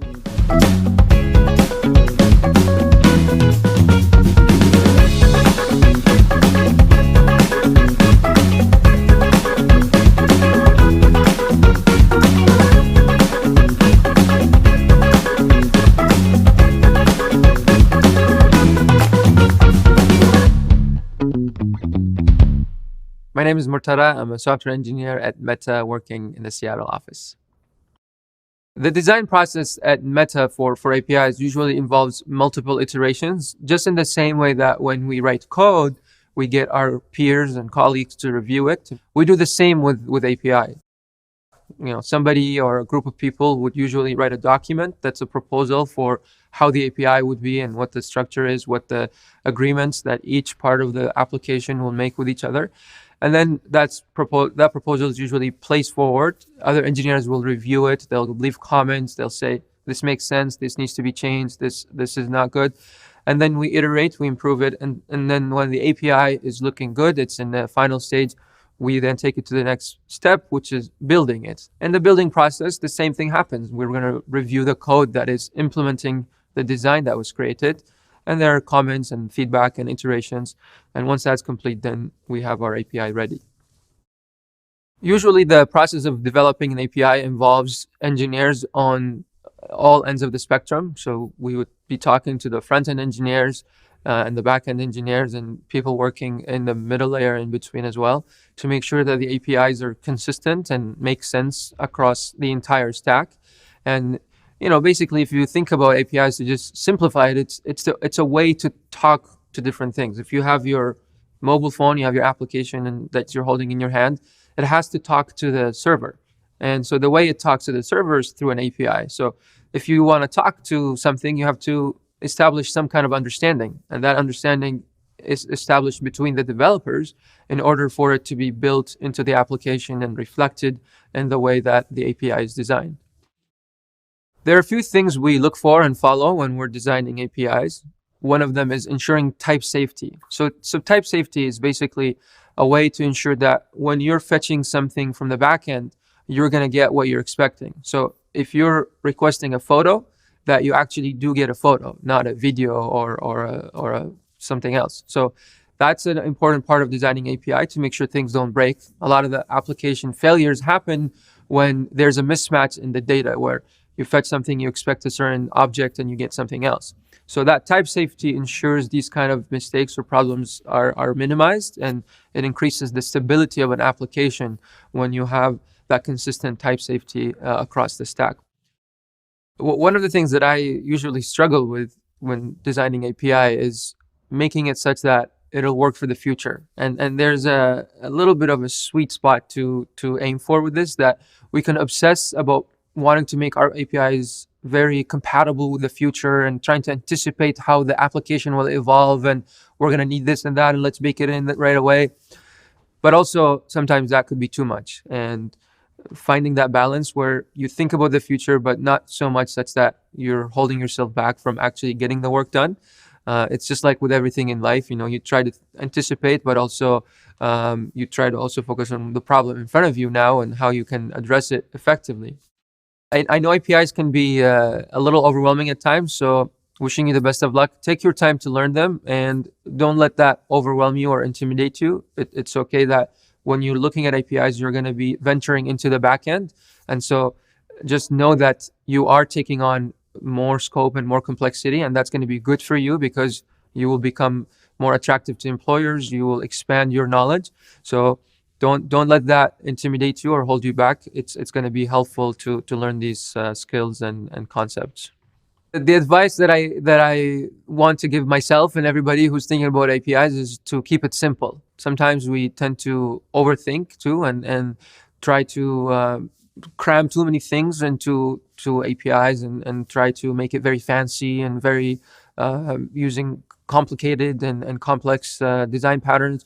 But actually simplicity is really important in API design, and the readability of it is a big plus. So keep it simple and try to keep it stable and free of bugs. By now, you should have a fairly good understanding of the useState hook and be able to practically apply it to your solutions. However, the useState hook does have its limitations. For example, the useState hook may become cumbersome if you have complex state logic that involves multiple subvalues or when the next state depends on the previous one. In these situations, the useReducer hook can provide a much better alternative. In this video, you'll learn more about useReducer and how it differs from useState. You can think of the useReducer as a superpowered useState. The useState hook starts with an initial state, but the useReducer hook gets a reducer function in addition to the initial state. This is beneficial because the reducer function's second argument is the action object. This object has multiple type values, and based on each of these types' values, you can invoke the dispatch function to perform a specific operation. Now, say the Little Lemon restaurant is growing in popularity and demand, and as a result, keeping track of expenses is becoming an issue. So far, they have been calculating the income and outgoings manually as they sell meals to their customers and buy ingredients to replenish the stock. Little Lemon is looking for a solution to this using React in order to keep track of expenses in their app and reduce the burden on their staff. Because using the useState hook would make the solution to this unnecessarily extensive, this is a perfect opportunity to implement the useReducer hook in order to simply keep track of the cost of buying ingredients and the income generated from selling the finished meals to the customers.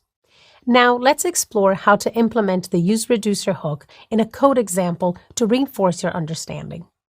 Imagine I am coding the expenses tracking application for Little Lemon discussed earlier using React and useReducer.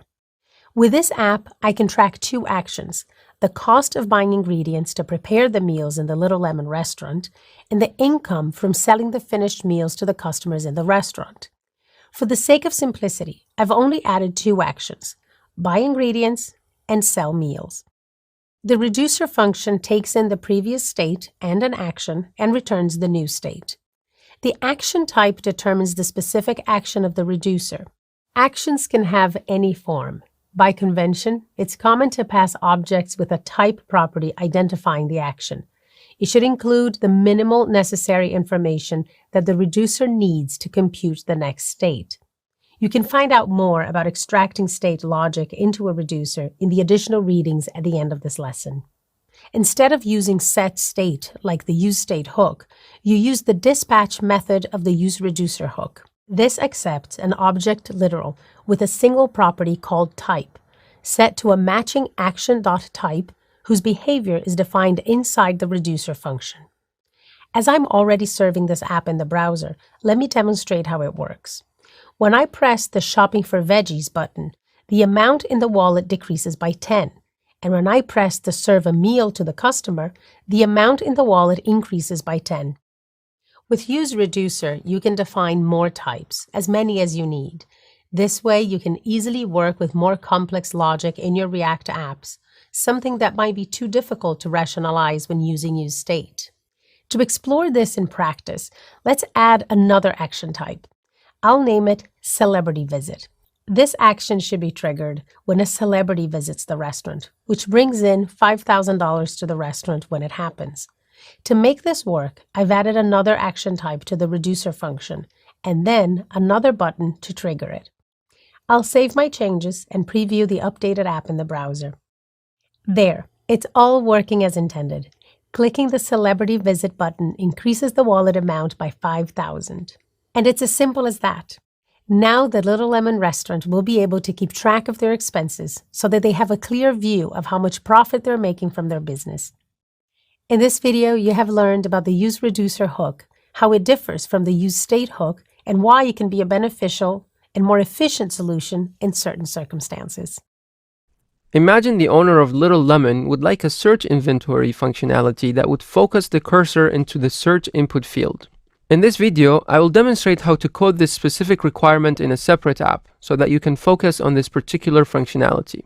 So here I have another example app built using Create React App, or CRA. Note that for the purpose of this demonstration, I have made some tweaks so that I can more easily showcase the useRef hook.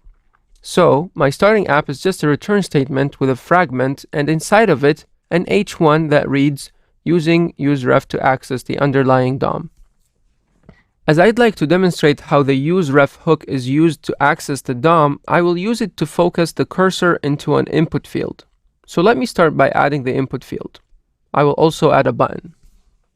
Now that I've added an onClick event handling attribute, I need to define the focus input function to handle the button clicks.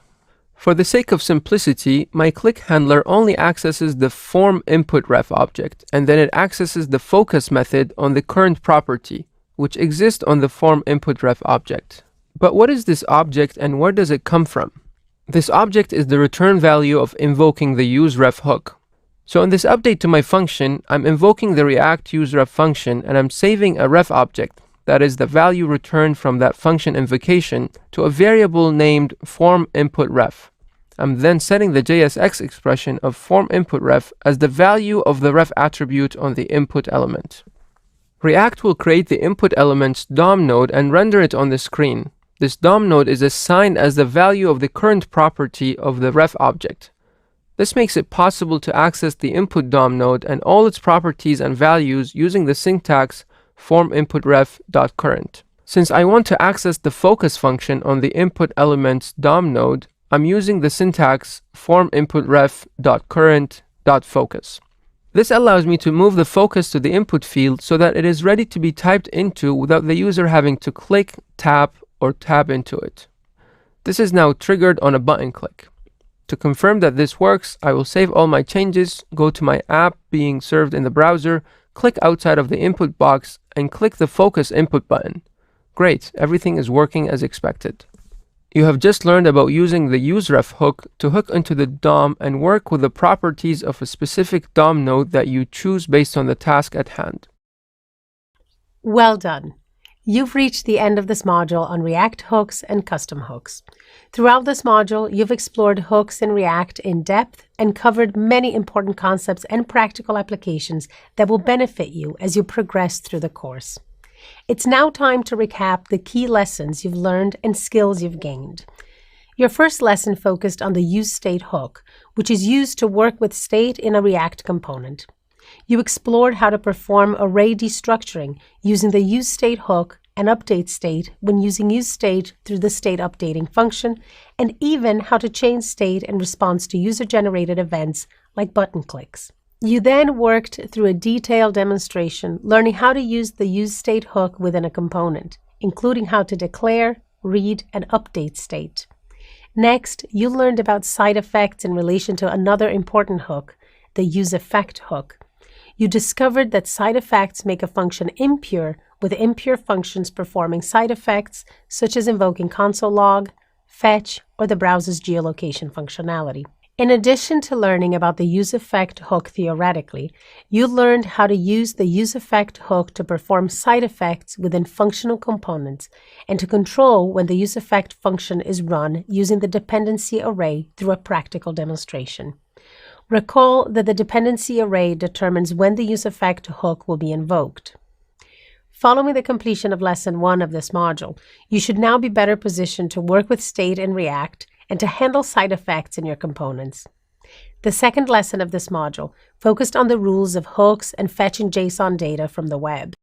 First, you were introduced to the rules of hooks in React and unpacked them.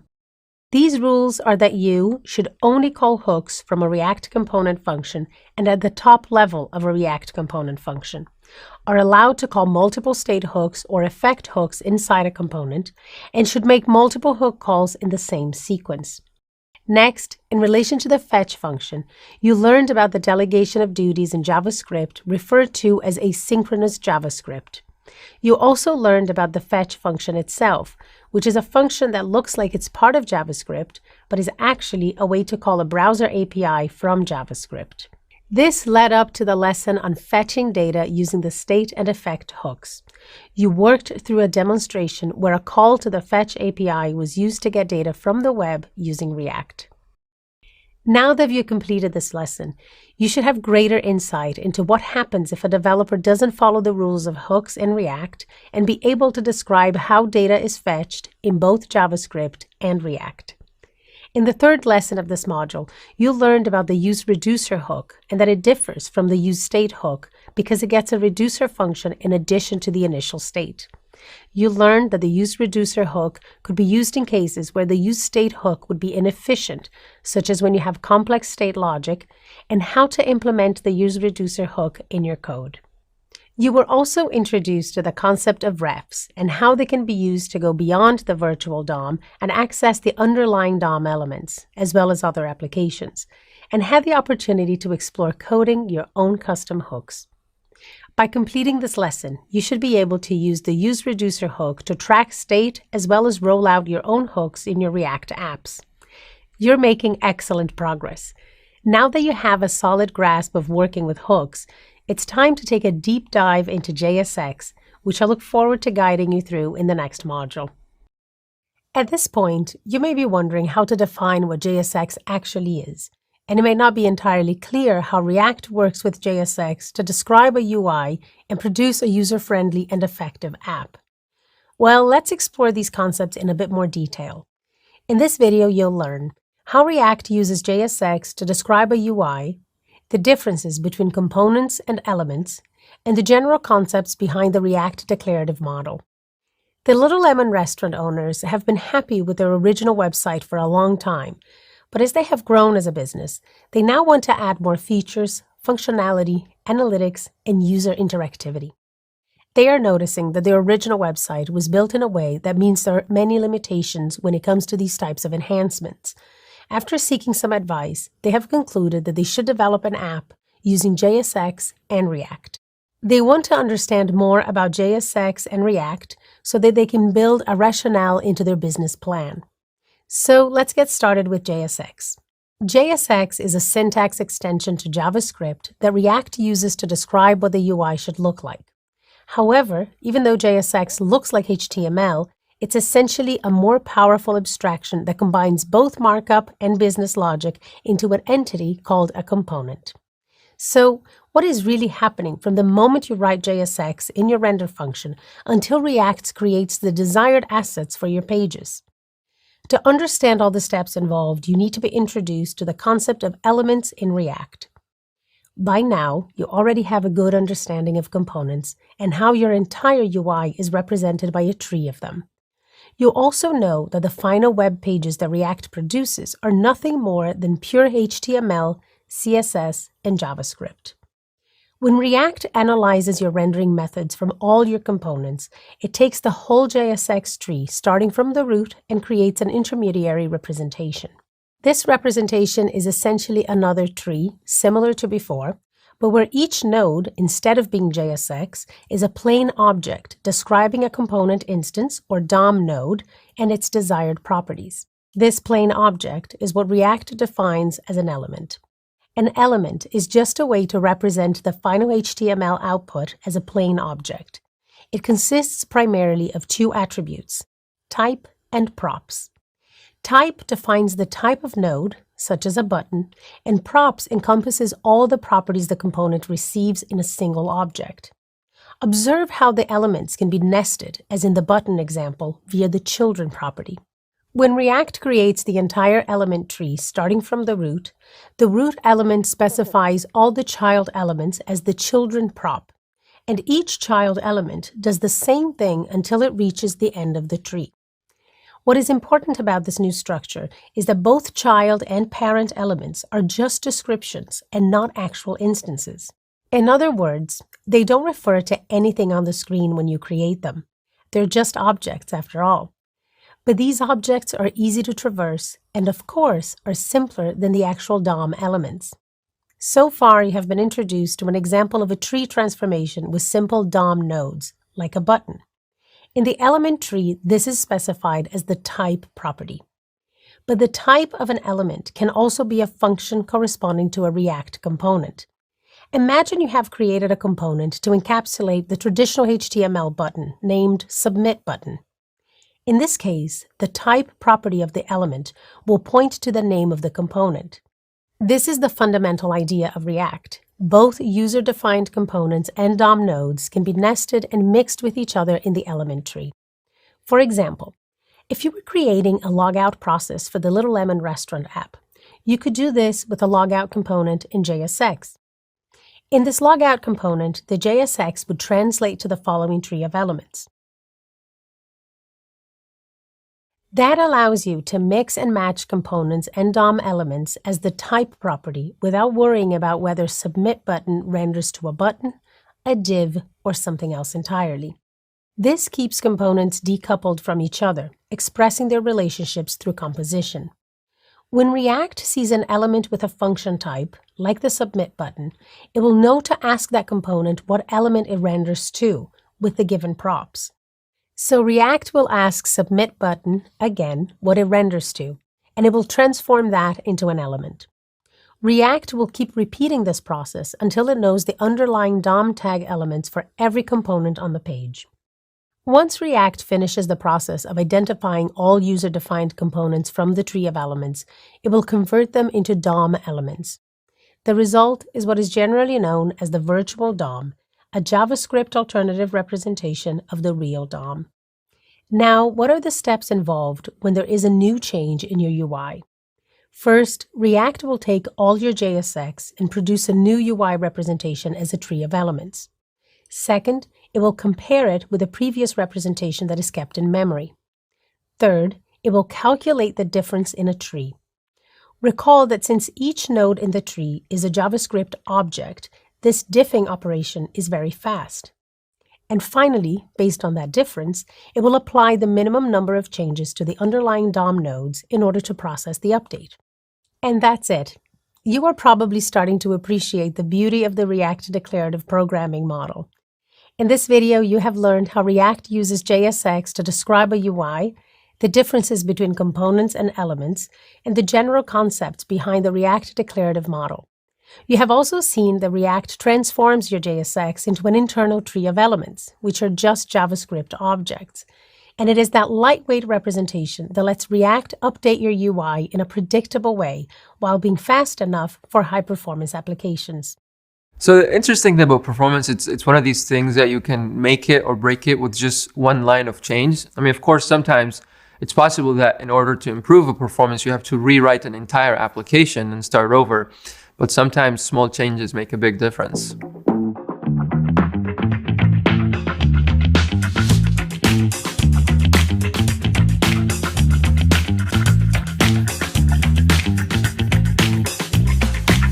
My name is Murtada. I'm a software engineer at Meta based in the Seattle office.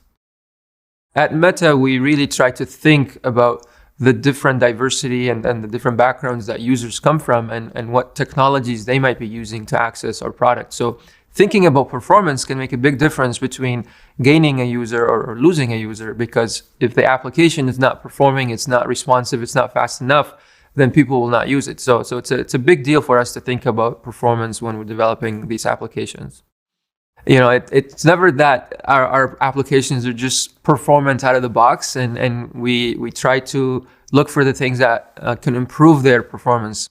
Performance is usually something that we build incrementally, and we get to it by making incremental changes, because we may think that this is not important and it's more exciting to build a new feature. It's more exciting to make something more colorful.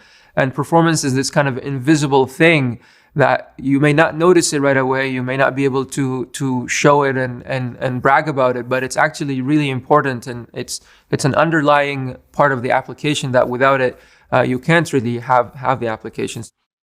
You know, one of the things that React does really well, and it's kind of what has made it excel and become so popular, is that it's very efficient in building and rendering a web application. What React does really well is that it localizes the change such that if you need to change a small text, you can only have the work for changing that small text instead of having to re-render the entire page, which could be very costly for a computer to execute. So we try to look for bottlenecks and then go dive deeper into these and see, why is this component so slow? Why is it taking so long? How can we refactor this component to make it faster?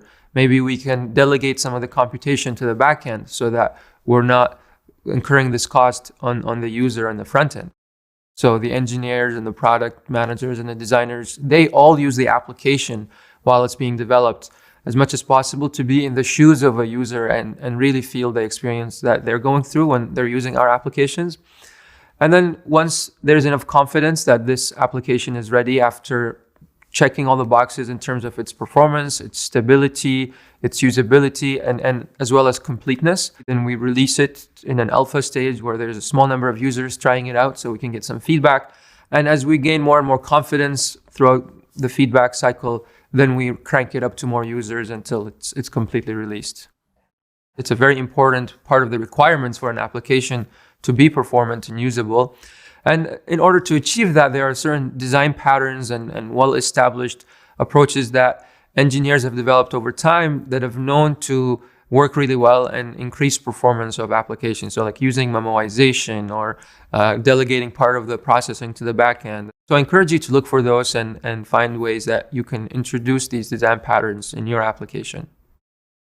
When designing React components, one of the most important properties developers tend to overlook is the children prop. The children prop, which is a special property all components have, is the foundation for the React powerful composition model. Say the Little Lemon restaurant wants to enable users to have accounts on their app. This would mean processes would need to be built to create, manage, and delete accounts in the app. These types of processes can be constructed simply and efficiently using component composition with children. In this video, you will learn why component composition is so important and how to effectively use and appreciate the children prop. You will also learn about 2 key features of composition, and you'll explore some practical examples that will help you understand how you can leverage it so your components are more robust and reusable. There are 2 main features that enable component composition: containment and specialization. Let's break down these 2 main features now, starting with containment. Containment refers to the fact that some components don't know their children ahead of time. This is especially common for components like a sidebar or a dialog, where they delimit a specific area in your UI to contain other elements. You can think of them also as generic boxes. In case you don't know, a dialog is a type of modal window where the rest of the UI is disabled until the modal is addressed and interacted with. For these component boxes, the recommended approach is to use the children prop to pass children elements directly as their content. Let's explore this with a dialog example. Here, you have a dialog component which acts as the box, taking care of styling the container to make it look like a modal window. By using the children prop, it has become a generic component to which we can provide any valid JSX as children. To illustrate that, the confirmation dialog component has been defined, which uses the dialog component and renders as children, a title and a description. This example also showcases the second feature of component composition, specialization. Specialization defines components as being special cases of other components. In this example, the confirmation dialog is a special case of dialog. Now that you are familiar with the basics of component composition, let's go ahead and code an application to demonstrate what you've learned. This application has been created with Create React App. Imagine Little Lemon would like to offer an easy way for their users to delete their accounts if they want to. The goal is to build a generic dialog component that will contain a title, a description, and a warning button to make sure users are aware of the action's consequences, all using component composition.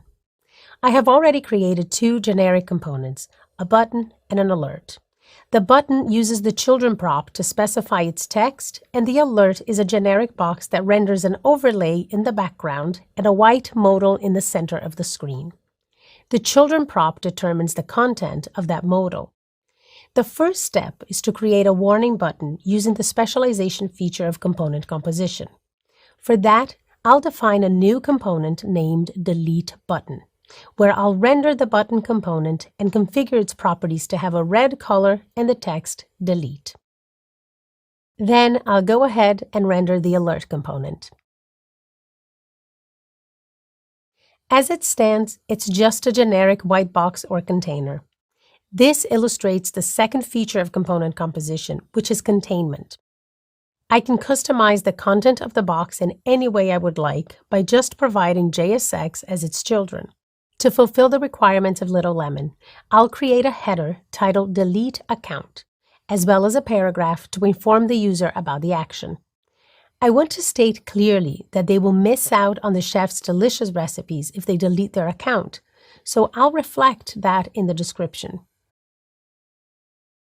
Finally, the last piece is to render the delete button as defined previously. And that wraps it up. In this video, you have learned about a React technique called component composition and why it is so important. You also learned how to embrace the 2 key features of composition, containment and specialization. and you explored some practical examples that helped you to create components that are more robust and reusable using the special children prop.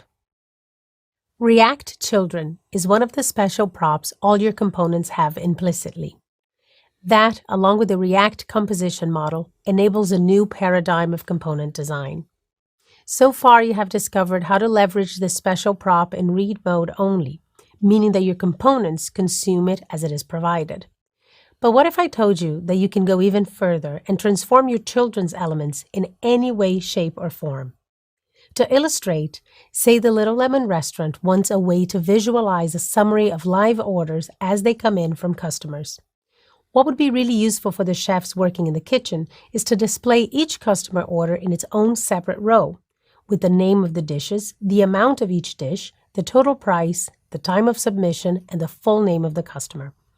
Well, by using a set of new React APIs that will enhance your component design skills, you will be able to solve this problem for Little Lemon with a smart and efficient solution. Let's start by exploring two of these powerful React APIs, React.clone_element and React.children.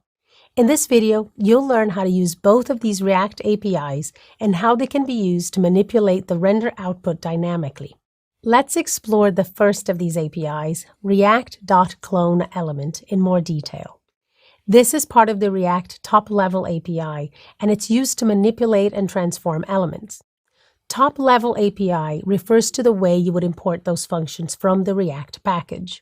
You can either import React as a global object in the top of your file and access them as methods on that object, or alternatively as a named import. Recall that elements are just plain JavaScript objects that React uses internally to describe what you want to appear on the screen. React.clone_element effectively clones and returns a new copy of a provided element. The first argument is the React element you would like to clone, and the second argument is the props that will be added and merged with the original props passed into the component. Remember that props in React are immutable objects, so you must create a copy of the element first and perform the transformation in the copy. That's exactly what React.clone_element allows you to achieve. This API is useful to allow a parent to perform the following operations: modify children properties, add to children properties and extend the functionality of children components.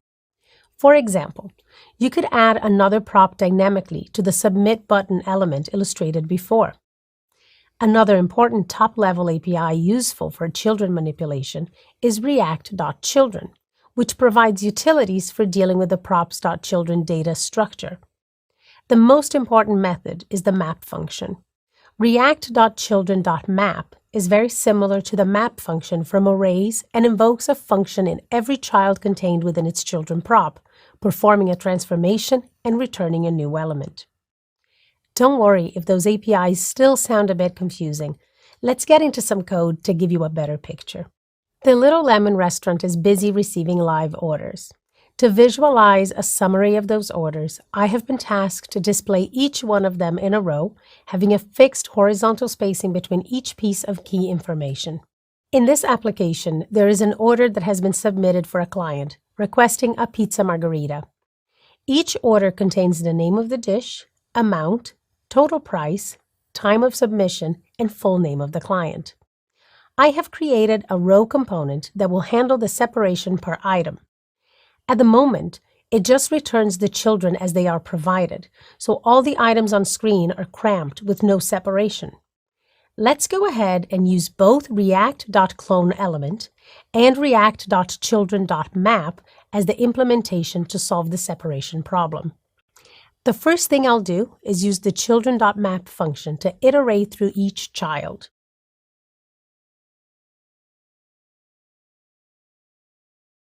So far, I am returning each child as it is, so still no changes on the screen. To implement even horizontal spacing, I am going to add some custom style that will set some left margin in each child except for the first one. In order to specify the amount of space, I will create a new prop called spacing that will be the number of pixels and will use string interpolation to set the margin style properly in pixels. Now that the style is defined, I need to attach it as the style prop in each element. So in the map function callback, I'll return a new copy of the element using react.cloneElement. The second argument is what lets you specify the new props. In this case, I'd like to add a new style prop that will merge the previous style. If the element is not the first child, then I'll also merge the child style object that contains the margin left statement. Great. The last step then is to use the spacing property in the row component. Let's set it to 32 pixels. And there you go. Each live order now presents all the information clearly so that chefs don't make any mistakes and cook the wrong pizza. In this video, you have learned about two new APIs, React.cloneElement and React.children.map, providing you with a powerful toolset to manipulate children dynamically with ease. The spread operator is one of the coolest additions to the JavaScript language. Thanks to the spread operator, which is represented by 3 dots, common operations that previously required a bit more code, like cloning an object or array, are now so much simpler. So in this video, you will learn how to use the spread operator in objects, how to spread native properties to DOM components, how to design flexible components, and about the caveats when using the spread operator. Imagine that the Little Lemon restaurant wants to have a simple welcome screen where users can sign up or log in depending on whether they have an account or not. The sign up and log in buttons are in nature very similar, with differences in the text and the action taken when they are clicked. To achieve this implementation, you could define a button component that encapsulates the native HTML button element and uses the same props as its native counterpart. However, a button presents dozens of different properties for customization. Instead of having to specify each of them manually, the spread operator can be used to forward all of them without typing each one manually. React embraces this operator at its core when it comes to props. But before digging deeper, let's refresh what this operator enables for objects in pure JavaScript. The spread operator can be applied to different data types in JavaScript, such as arrays, objects, and even strings. Since React props are just objects, this lesson is going to be focused strictly on the object type. Copying and merging objects are the two main operations you may perform with these operators. For a simple copy of an object, this is the syntax required: curly braces and the 3 dots preceding the object to copy. In this example, order amend represents a last-minute change to the type of pizza ordered by the customer. For merging, first you need to spread the properties from the original object and then provide the new properties to be added or to replace original properties. The property called item has been replaced with the new order information. Great. Now that the preliminaries are covered, let's explore how React uses the spread operator. This order list component example renders an order component. Each order component expects 4 props: an ID, username, item, and price. This first example shows how you might usually do it, passing all the props in the return statement explicitly. However, this can be simplified if you already have the props your order component needs in an object. Here, you can see that only the spread operator is required in the return statement, saving us time by just spreading all the props and avoiding having to type them manually. This pattern allows you to create flexible components, but there are also some caveats you need to keep in mind when using the syntax. Let's explore this in more detail with an example demonstration. In this application, I have created a simple welcome screen for Little Lemon Restaurant, where users are able to sign up or log in, depending on whether they have an account or not. At the top, I have defined a button component that wraps the native button from the DOM. This component expects the same props as its native counterpart, with the addition of the type prop, which is a custom prop that determines the background of the button based on the theme provided. Here is a clear example of using the spread operator to group all the props that belong to the native button and explicitly extract the custom props I have defined for this component and are React specific: type and children. This implementation is clean for developers, since they can provide all the props a native button would expect. The second example is a login button component that renders the custom button component I have created itself. This login button does some pre-configuration by fixating some of the props from the button component, in this case, type and onClick, while still passing the native button props down with the spread operator. Now, the app component renders the two buttons and uses the button component for the sign up and the login button component for login. The buttons are both configured here to send the user to the sign up page, unless they have an account, in which case the login button component's original onClick function will send them to the login page. I have also provided both with an onClick handler to show an alert about the intended action when the button is pressed. However, observe how I have mistakenly provided the same alert message that is used for sign up on the login button component, hence overriding the onClick handler that the login button already defines. Now, can you guess what the message of the alert will be when I click on it? I'll give you a few seconds to think about it. Well, if you guessed logging in, you guessed right. The reason is that, even though I have overwritten the onClick prop in the login button component, its implementation is done in a way that prevents that overriding from happening. Why is that? Because of the order of the spread operator. If I go ahead and spread the props at the end instead, right after onClick, the behavior is different and signing up is output instead. So, what are the main takeaways from this lesson? The spread operator is a great tool that enables the creation of more flexible components, especially when forwarding props automatically to other components that expect them, as well as providing your consumers with a nice component API. However, keep in mind that depending on the order of the spread, the behavior may differ, so you need to be conscious about your decision when it comes to component design. In the example of the login button before, it may make sense to prevent the override of the onClick property, but it may not be the intended case for other props. Well done. I hope you're getting an idea of the multiple benefits that can be gained from using these React tools.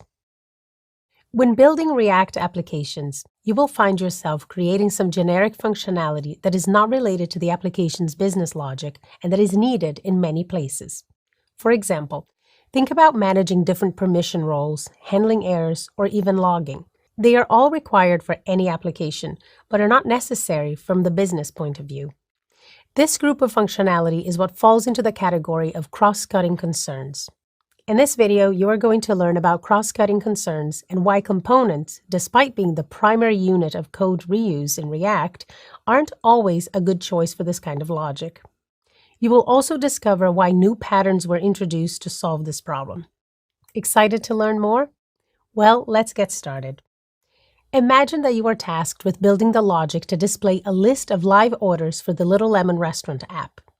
Let's explore how this could be achieved. Here is a valid implementation for a live orders list, where local state is used for storing the current list of orders, and useEffect handles both the subscription and unsubscription to the live data, updating the order's value as soon as a new order arrives. Now, imagine that Little Lemon also needs a place in the application to keep track of the number of users subscribing to its newsletter in real time. This could be a valid implementation for such functionality. Can you identify any similarities between live orders list and newsletter list? They are definitely not identical, since they call different methods on data source and render a different output, but much of the implementation is the same. Upon examination, they both add a change listener to data source on mount, set new state whenever the data source changes, and remove the change listener on unmount. You can imagine that in a large app, the same pattern of subscribing to data source and setting local state with new data will occur over and over again. So far, you have seen that a custom hook to encapsulate that logic is one of the solutions at your disposal. However, that introduces the issue of having to alter the implementation of each component that needs that data, and thus making all of them stateful. So how could you define the subscription logic in a single place, share it across many components, and keep them unchanged and stateless? Well, this is where higher order components are a perfect solution. A higher order component, also known as a HOC, is an advanced pattern that emerges from React's compositional nature. Specifically, a higher order component is a function that takes a component and returns a new component. Whereas a component transforms props into UI, a higher order component transforms a component into another component. In other words, it enhances or extends the capabilities of the component provided. Let's go ahead and examine how the implementation of this reusable subscription logic would look with a higher order component. With subscription is the higher order component that takes the wrapped component you would like to enhance with subscription capabilities, as well as a select data function to determine the type of data you are getting from the data source. In this case, either orders or users. With subscription then returns a new component that renders the provided component and supplies a new prop to it, called data, that will contain the most recent list of items from the data source of interest. It also passes other props through to the wrapped component, which is a convention in HOCs. That's the implementation. But how about its usage? In this case, you would define two different components configured with custom parameters, one for live orders and another for newsletter subscribers, all without having to repeat the subscription implementation in either live orders and user list, making this a much more efficient solution. There is still one more pattern for cross-cutting concerns that you will learn about soon, called render props. Great! In this video, you have learned about cross-cutting concerns and why components are not always enough for reusing behavior. You also explored one alternative pattern to encapsulate common behavior in React applications, which are higher-order components. The Little Lemon restaurant is receiving a spike in visits to their website during the last month due to customers loving some of the special pizzas the chef presented to the public. Despite the success, there are some pizzas that aren't receiving the same level of attention, so they have decided to implement some basic analytics to better understand which are the best sellers and which ones are not being ordered so regularly. For that, they would like to track the mouse position of the visitors when they are in the pizza section so that they know exactly which pictures are capturing people's attention and which ones are overlooked. In this video, I'm going to show you how to implement such functionality by using a higher order component, or HOC, which will be in charge of encapsulating the logic and state to track the cursor position of the visitors. Then I'll showcase two different presentational components that will consume that data and present it in different ways. Are you ready? Let's begin. The little application has been created with Create React App. So far, in the rendering part of the app component, there is a header displaying the title of the restaurant and two components, Panel Mouse Logger and Point Mouse Logger.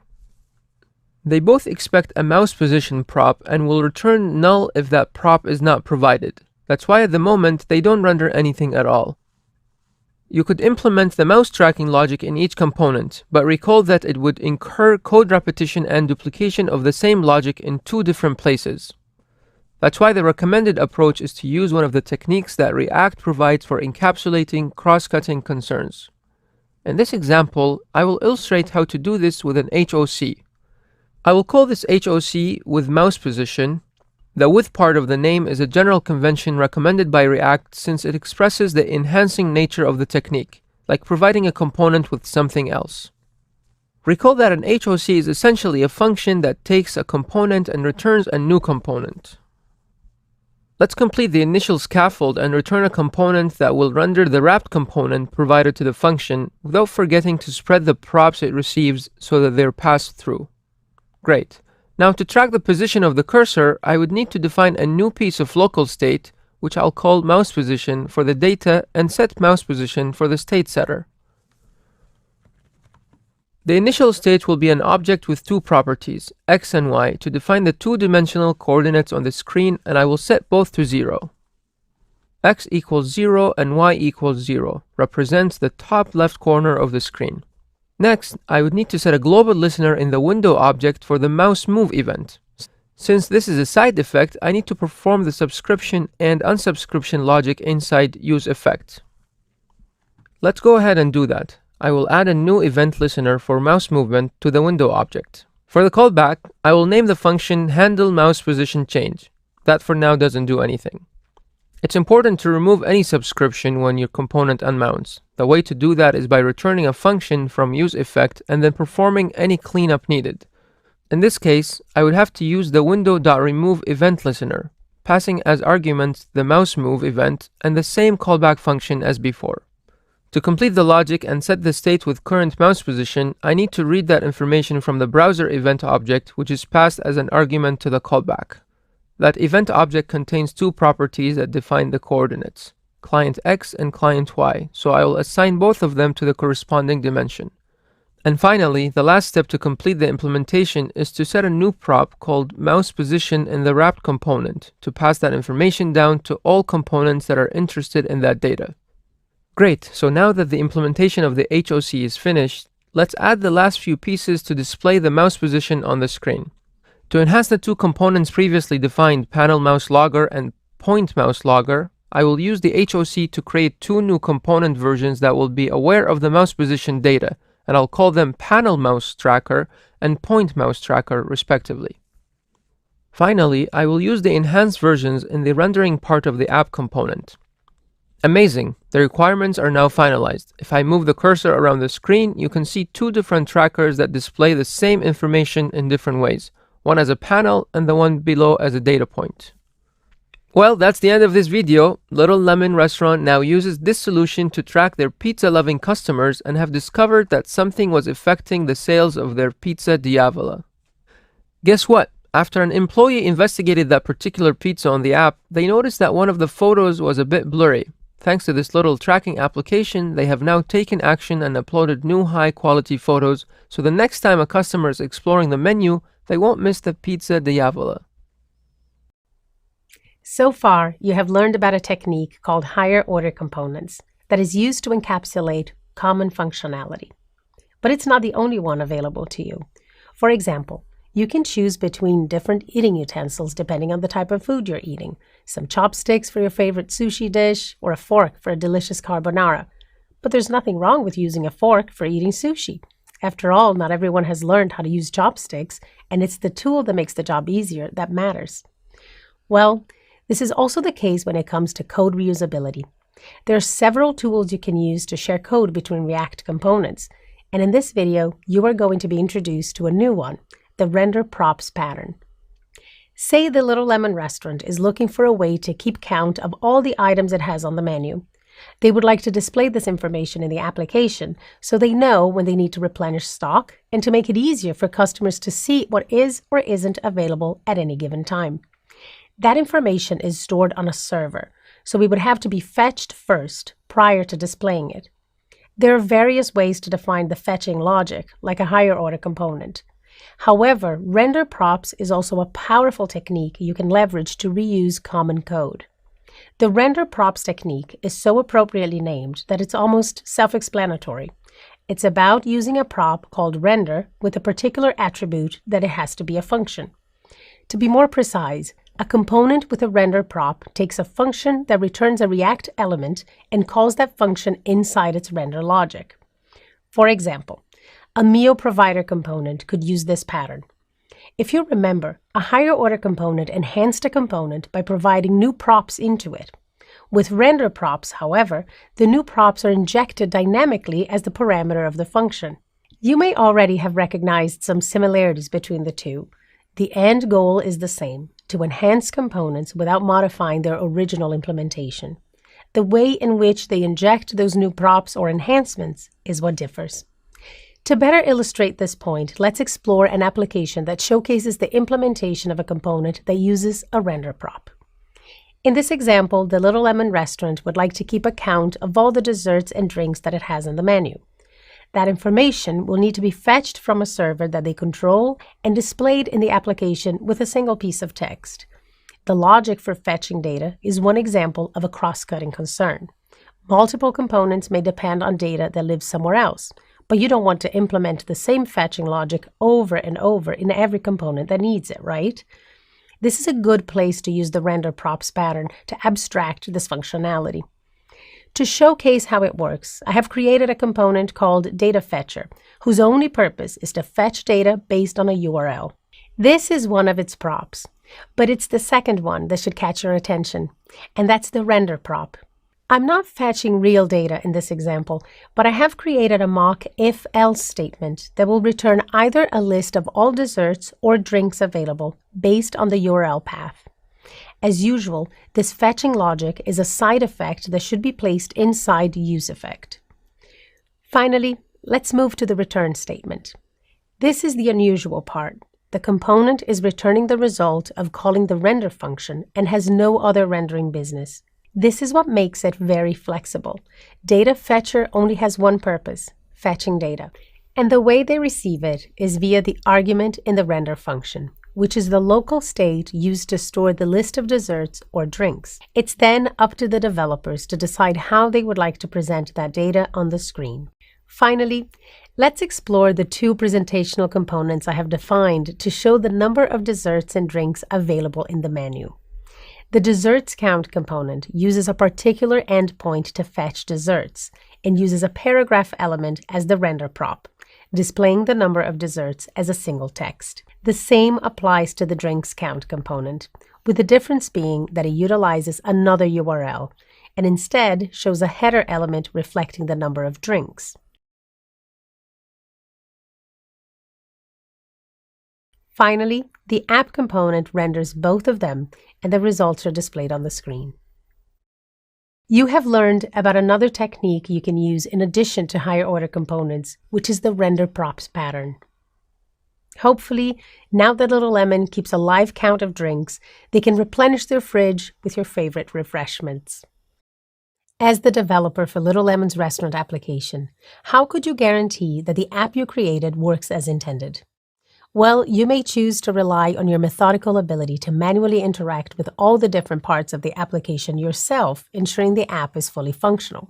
However, manually testing every new incremental change you'd like to make is likely to be tedious, error-prone, and time-consuming, especially as your app grows in complexity.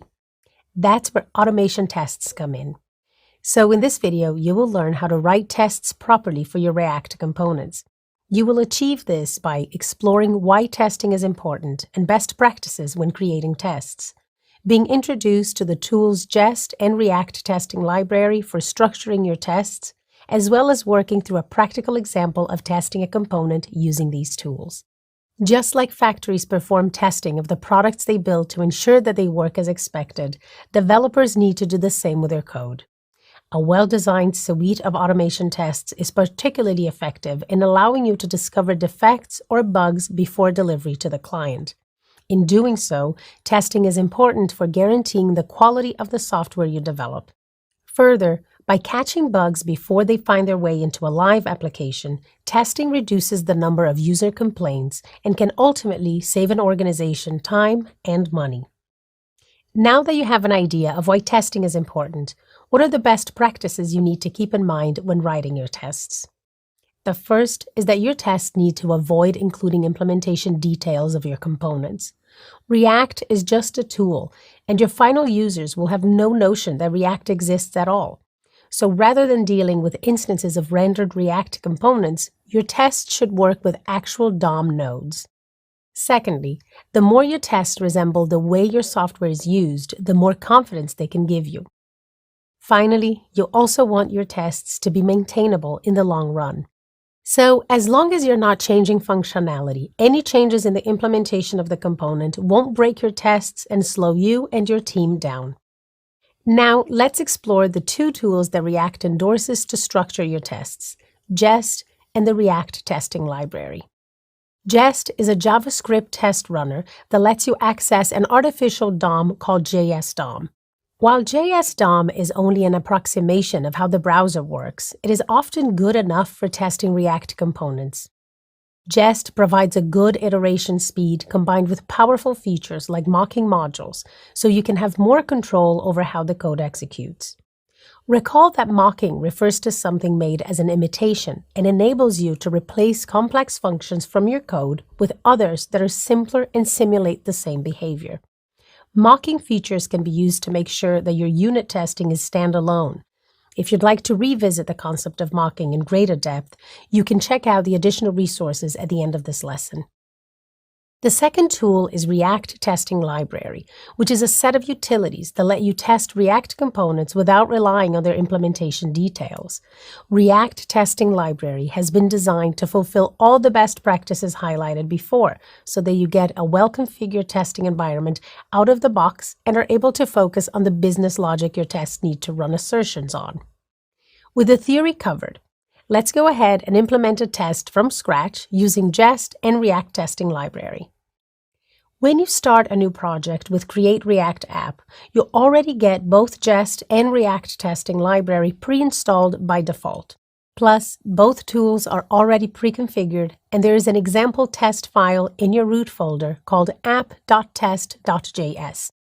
Imagine that Little Lemon has made an agreement with a popular restaurant aggregator to have its web page included as a new URL in its listing.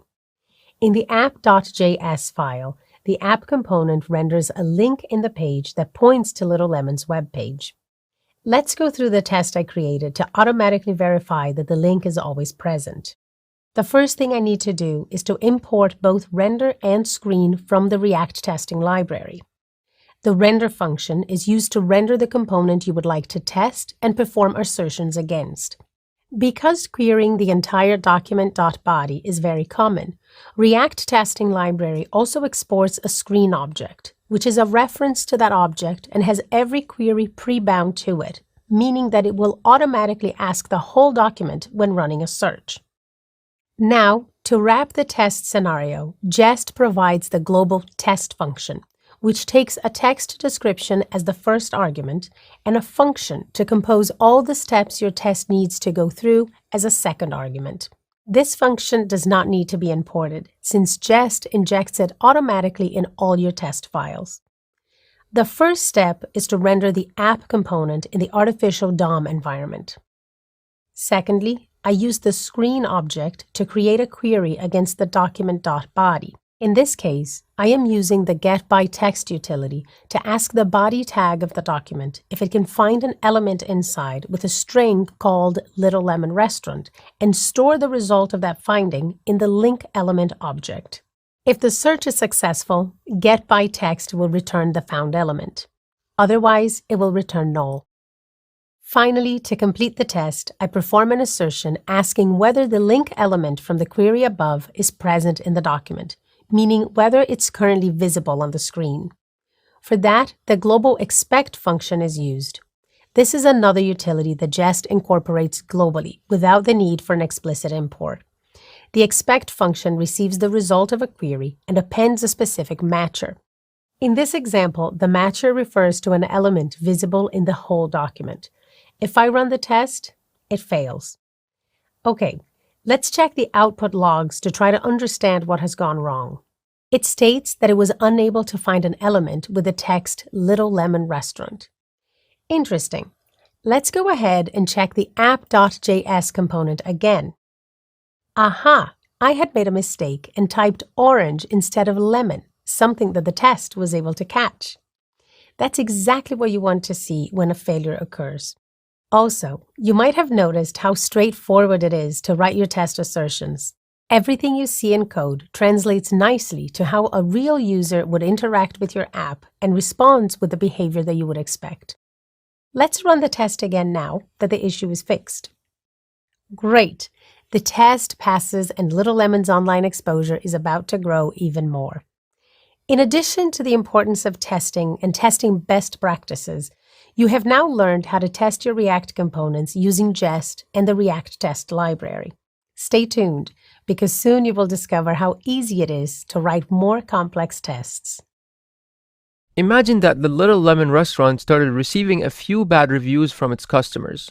The problem is that they could not figure out what was wrong and act accordingly, since users only provided a low numerical score, skipping the part of providing additional feedback and passing that information to the chefs. In order to solve that, they've decided to make the comment text box mandatory as long as the score provided by their users is lower than 5 in a scale to 10. Additionally, they would like to shield this new logic with automated tests, so whenever any changes are performed, the test suite would run and be able to catch any potential errors incurred by a faulty update. So the application consists of a feedback form that contains a range input for a numerical score ranging from 0 to 10 and a text box to incorporate additional comments. To satisfy the requirements desired by Little Lemon, the submit button will be disabled if the score is lower than 5, forcing users to add a comment of at least 10 characters. Now let's examine the code. The entry point is the app.js component, where I'm rendering a feedback form component. This component receives a prop on submit, which is a function that contains the values of the form as parameters, so that the parent app component can perform the submission. The feedback form represents an HTML form and includes two control components via local state, a range input and a text area. There are two pieces to highlight in this component. The first is the button disable logic. IsDisabled is the variable that controls that state and is set to true if the score is lower than 5 and the comment has less than 10 characters. The other important piece is the handle submit function, which is hooked into the form onSubmit attribute. When the submit button is clicked, the handle submit function will be called. This function itself calls the prop function provided by the parent with the corresponding form values. Well, it's clear that the feedback form component contains all the business logic of interest, so let's go ahead and write a test for the submission logic. The convention for tests is to create them inside a file that has the .test extension. That way, Jest, the test runner, is able to pick them up automatically when you run the test command in your terminal. As I have already written a test scenario, I will now walk you through each line of code so that you understand how the test is structured step by step. The test scenario is checking that users are prevented from submitting the form right away if the score is lower than 5 and there is either no additional feedback or it's too short. First, I create a new mock function with Jest. Recall that a mock function is a special function that allows you to track how a particular function is called by external code. When the feedback form calls the function you provide as the onSubmit prop, you will be able to explore the argument passed in the call. Then, I render the feedback form and pass the mock function as the onSubmit prop. The following steps are needed to locate the range input and fill it with a value. Notice that to find the input, I'm using the screen.getByLabel text and passing a regular expression to match against. Screen is a utility object from React Testing library that represents the whole page, which basically translates to asking the root document to find a label tag whose text contains the word score, and then return the input element associated with that label. To fill the input with a value, you have to use the fire event utility from React Testing library and call the change function. While React control components update their state via the onChange prop, React Testing library follows a slightly different convention, removing the on part and having the update method as lowercase. To simulate the form submission, I have to locate the button element. Observe how I'm using a different query method, getByRole, which looks at elements with a specific role attribute. This will work well since the HTML button already has the button role internally set. To simulate the event, I need to provide two arguments. First, the input element in question, and second, the browser event object, which holds the new value as target.value. To perform a button click, I have to use fireEvent.click. It follows the same convention as before, removing the on side of the prop and having everything in lowercase. Great, the final two statements are the assertions of the test. The first one illustrates an example of an expect matcher that wants to check the opposite by prepending the not before calling the final matcher. What it's asserting is that the function that handles the submission of the form has not been called, which is what I'm expecting when an additional comment has been omitted. Furthermore, I have added a second assertion to make sure the submit button is indeed disabled by using the toHave attribute matcher. And that's it. Well done for reaching the end of this demonstration. In this video, you learned how you can shield your business logic with a few lines of powerful code thanks to the React Testing library. And what's more important, it has enabled the chef at Little Lemon to finally receive the necessary feedback and make sure all the new pizzas have a bit more extra cheese on top. So I am passionate about style guides. I actually used to be really bad and really used to dislike them and think like they're not important. But now if I see something that's out of style, I like really notice it, and it's like to me it's very frustrating. So now I take them seriously.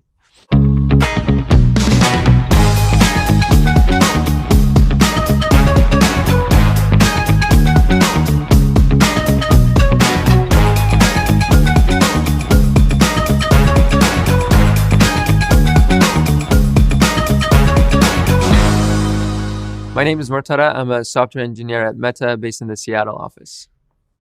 So a lot of the times people think style guides are silly or useless, and they may not actually give them a lot of value. I see this with a lot of new developers when I'm reviewing their code. A lot of my comments are actually about styling, and it may seem like I'm being annoying or I'm being nitpicky about unimportant things, because following style doesn't functionally change the way code works. It just changes the way the code looks. And so people are like, well, why does it matter? This still does the same thing. But it matters because it makes code much easier to read. It makes code much easier to debug and work with. And this is a big deal because a lot of times when we're writing code, we're not just writing it for ourselves, we're writing it for other people. So paying it up front and taking the time to style your code correctly is really worth it. One of the things we look for in following style guides is to make sure that code is self-documenting. And that really helps so that developers are not taking the time to write comments and being elaborate in explaining things, where if you look at the code, you can understand it and read it, and it documents itself just by the way that variables are named or by the way functions are structured.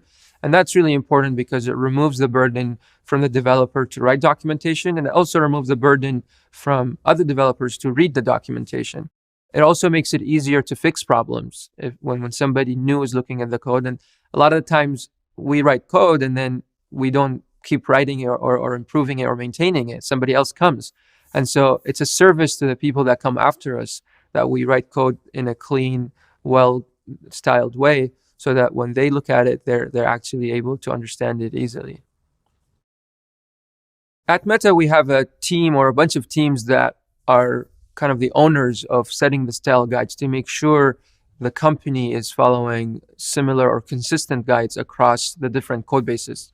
Because style guides are one of those things that could involve different opinions and tastes and different ways to achieve the same thing, we want to be consistent. Even if there's multiple ways to do the right thing, we want to choose one way and stay consistent across our code base, just so that developers are not confused when they look from one part of the code base to another.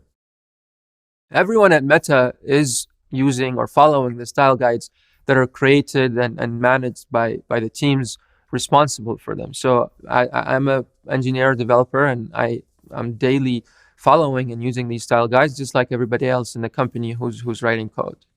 Learning about coding and style guides, it may seem like, why do I need this? And it's actually not that complicated. You need it because it's like an investment. Following these style guides and adhering to them and learning the good style guides will make a big difference in the application and its stability, usability, readability, as well as anything that you do in the future to improve it, whether you're adding new features or you're fixing a bug. So it may seem like it's the unimportant part of developing and writing software, but it actually makes a big difference if you're writing code for the long term. Well done. You have reached the end of this module on React JSX, Advanced Patterns and Testing. Let's take a few minutes to review what you have learned so far. You began the module with an in-depth lesson on JSX. You were presented with a distinction between components and elements. You learned that components are functions that take data or props as an input and return a tree of elements as output. You also learned that elements are just plain JavaScript objects that offer a lightweight representation of the DOM and let React update your user interface in a fast and predictable way. Next, you discovered the importance of component composition and the use of the children prop. You were introduced to containment and specialization, the two main properties that component composition has. You learned that containment is a technique that is applicable to components that don't know their children ahead of time, like a dialog or a sidebar, and that it uses the special children prop to pass elements directly as their content. You were also introduced to specialization, a technique that allows you to define components as special cases of other components, like creating a confirmation dialog based on a dialog. Then you moved on to a lesson about manipulating children dynamically in JSX. Here, you were introduced to a couple of new React APIs, React.cloneElement and React.children. You learned that React.cloneElement clones and returns a new element, allowing you to manipulate and transform elements directly in your JSX. You also learned that react.children.map is useful for children manipulation, and that when used in conjunction with react.cloneElement enables a powerful composition model for creating flexible components. You worked through a practical example of those two APIs, where a row component was implemented to separate its children evenly. Finally, you were introduced to the spread operator in React. You learned that the spread operator enables two main operations in objects, copying and merging. You then saw how React uses that operator to spread all the props instead of having to type them manually one by one. Finally, you were presented some practical examples that illustrated how the spread operator allows the creation of flexible components. You then moved on to a lesson on advanced patterns to reusing common behavior. The lesson started with an overview of cross-cutting concerns in React. You learned that cross-cutting concerns refers to generic functionality that is not related to the application business logic and that is needed in many places, like handling errors, authentication, or fetching data. You understood why components, despite being the primary unit of code reuse in React, don't fit this type of logic. After that, you were presented with two techniques for cross-cutting concerns. The first technique you were introduced to was the higher-order component technique, which you learned enables a powerful abstraction for creating cross-cutting concerns. You were also presented with an example of how data fetching can be abstracted using this technique. As part of a practical lesson on higher-order components, you learned that a higher-order component is just a function that takes a component and returns a new one. You were presented with a required code structure to create a higher-order component and examined an application of a higher-order component that handled the position of the mouse pointer on the screen. Then, you learned about the second technique for cross-cutting concerns called render props, which is a special prop you add to your components with a particular attribute of being a function that returns a React element. You discovered that, as opposed to higher-order components, the new props are injected dynamically as the parameters of the function, and worked through a practical example where the render props technique was used to abstract the functionality of fetching data from a server. The module ended with a lesson on component testing using React Testing Library. The lesson began with a comprehensive explanation as to why React Testing Library is the recommended tool for your tests. You learned that to guarantee that your applications work as intended, a suite of automated tests is crucial. You were presented with best practices when it comes to testing, seeing how the React Testing Library has been designed with all of them in mind. Finally, you were introduced to a basic example of a test with Jest, the recommended test runner, and React Testing Library to illustrate the basic scaffolding of a test. The lesson on component testing concluded with a practical application of tests in a real-world example.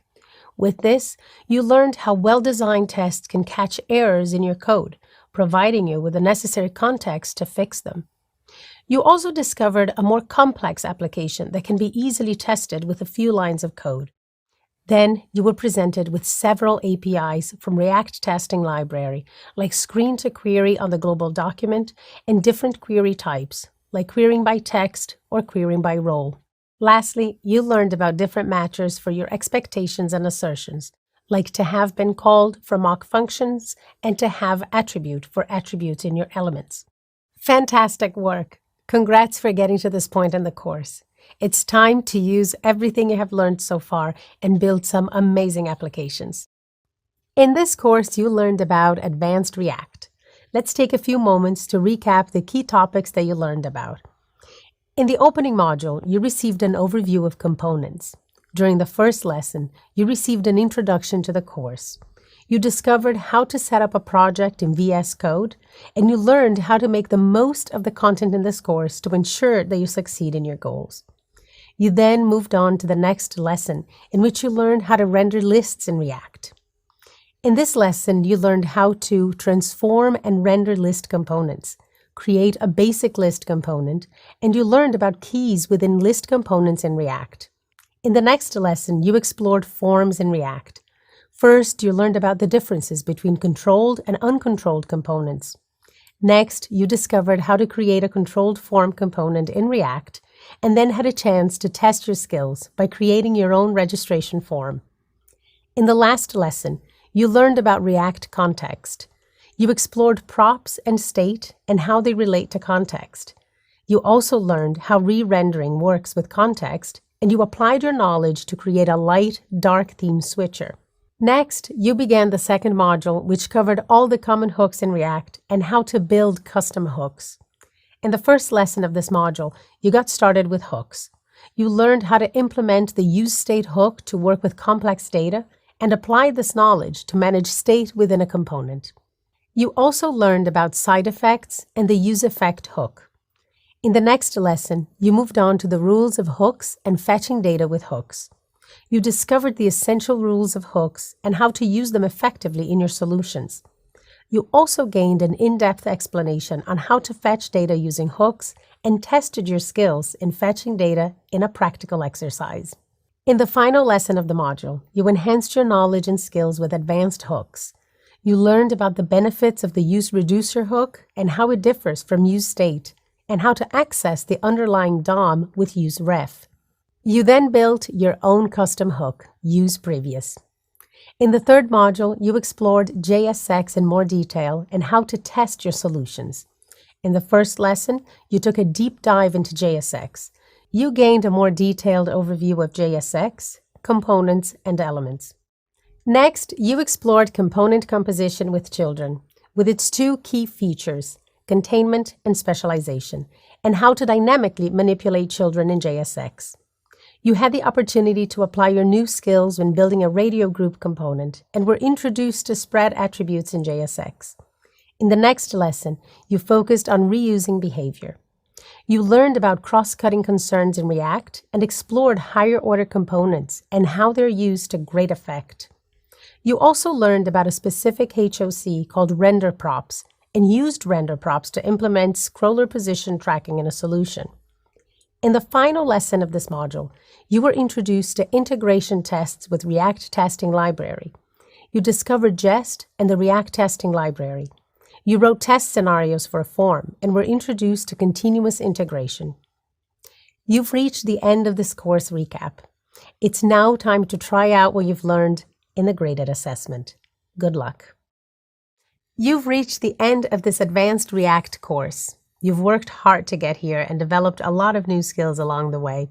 You're making great progress on your front-end developer journey, and you should now understand how to use more advanced React features, test your React applications, and use JSX more proficiently. You were able to demonstrate some of this learning along with your practical React skill set in the lab project. Following your completion of this course in Advanced React, you should now be able to render list and form components efficiently in React, demonstrate how context provides a way to share global values between components with a defined API and potential applications, use all common hooks in React and put them to use within your application, and build your own custom hooks. The key skills measured in the graded assessment revealed your ability to understand JSX in depth, use advanced patterns to encapsulate common behavior via higher-order components, and render props, write tests for your application, and build a portfolio using React. So, what are the next steps? This Advanced React course has enhanced your knowledge and skills in several key areas. You probably realize that there's still more for you to learn. So, if you found this course helpful and want to discover more, then why not register for the next course? You'll continue to develop your skill set during each of the front-end development courses. In the final lab, you'll apply everything you've learned to build your own fully functional website using React. Whether you're just starting out as a technical professional, a student, or a business user, the course and projects prove your knowledge of the value and capabilities of front-end development. The lab consolidates your abilities with a practical application of your skills. But the lab also has an important benefit. It means that you'll have a fully operational website built using React that you can reference within your portfolio. This serves to demonstrate your skills to potential employers. And not only does it show employers that you are self-driven and innovative, but it also speaks volumes about you as an individual, as well as your newly obtained knowledge. And once you've completed all the courses, you'll receive a certificate in front-end development. The certificate can also be used as a progression to other role-based certifications at Meta. Depending on your goals, you may choose to go deep with advanced role-based certifications or take other fundamental courses. These certificates provide globally recognized and industry-endorsed evidence of your technical skills. Thank you. It's been a pleasure to embark on this journey of discovery with you. Best of luck in the future.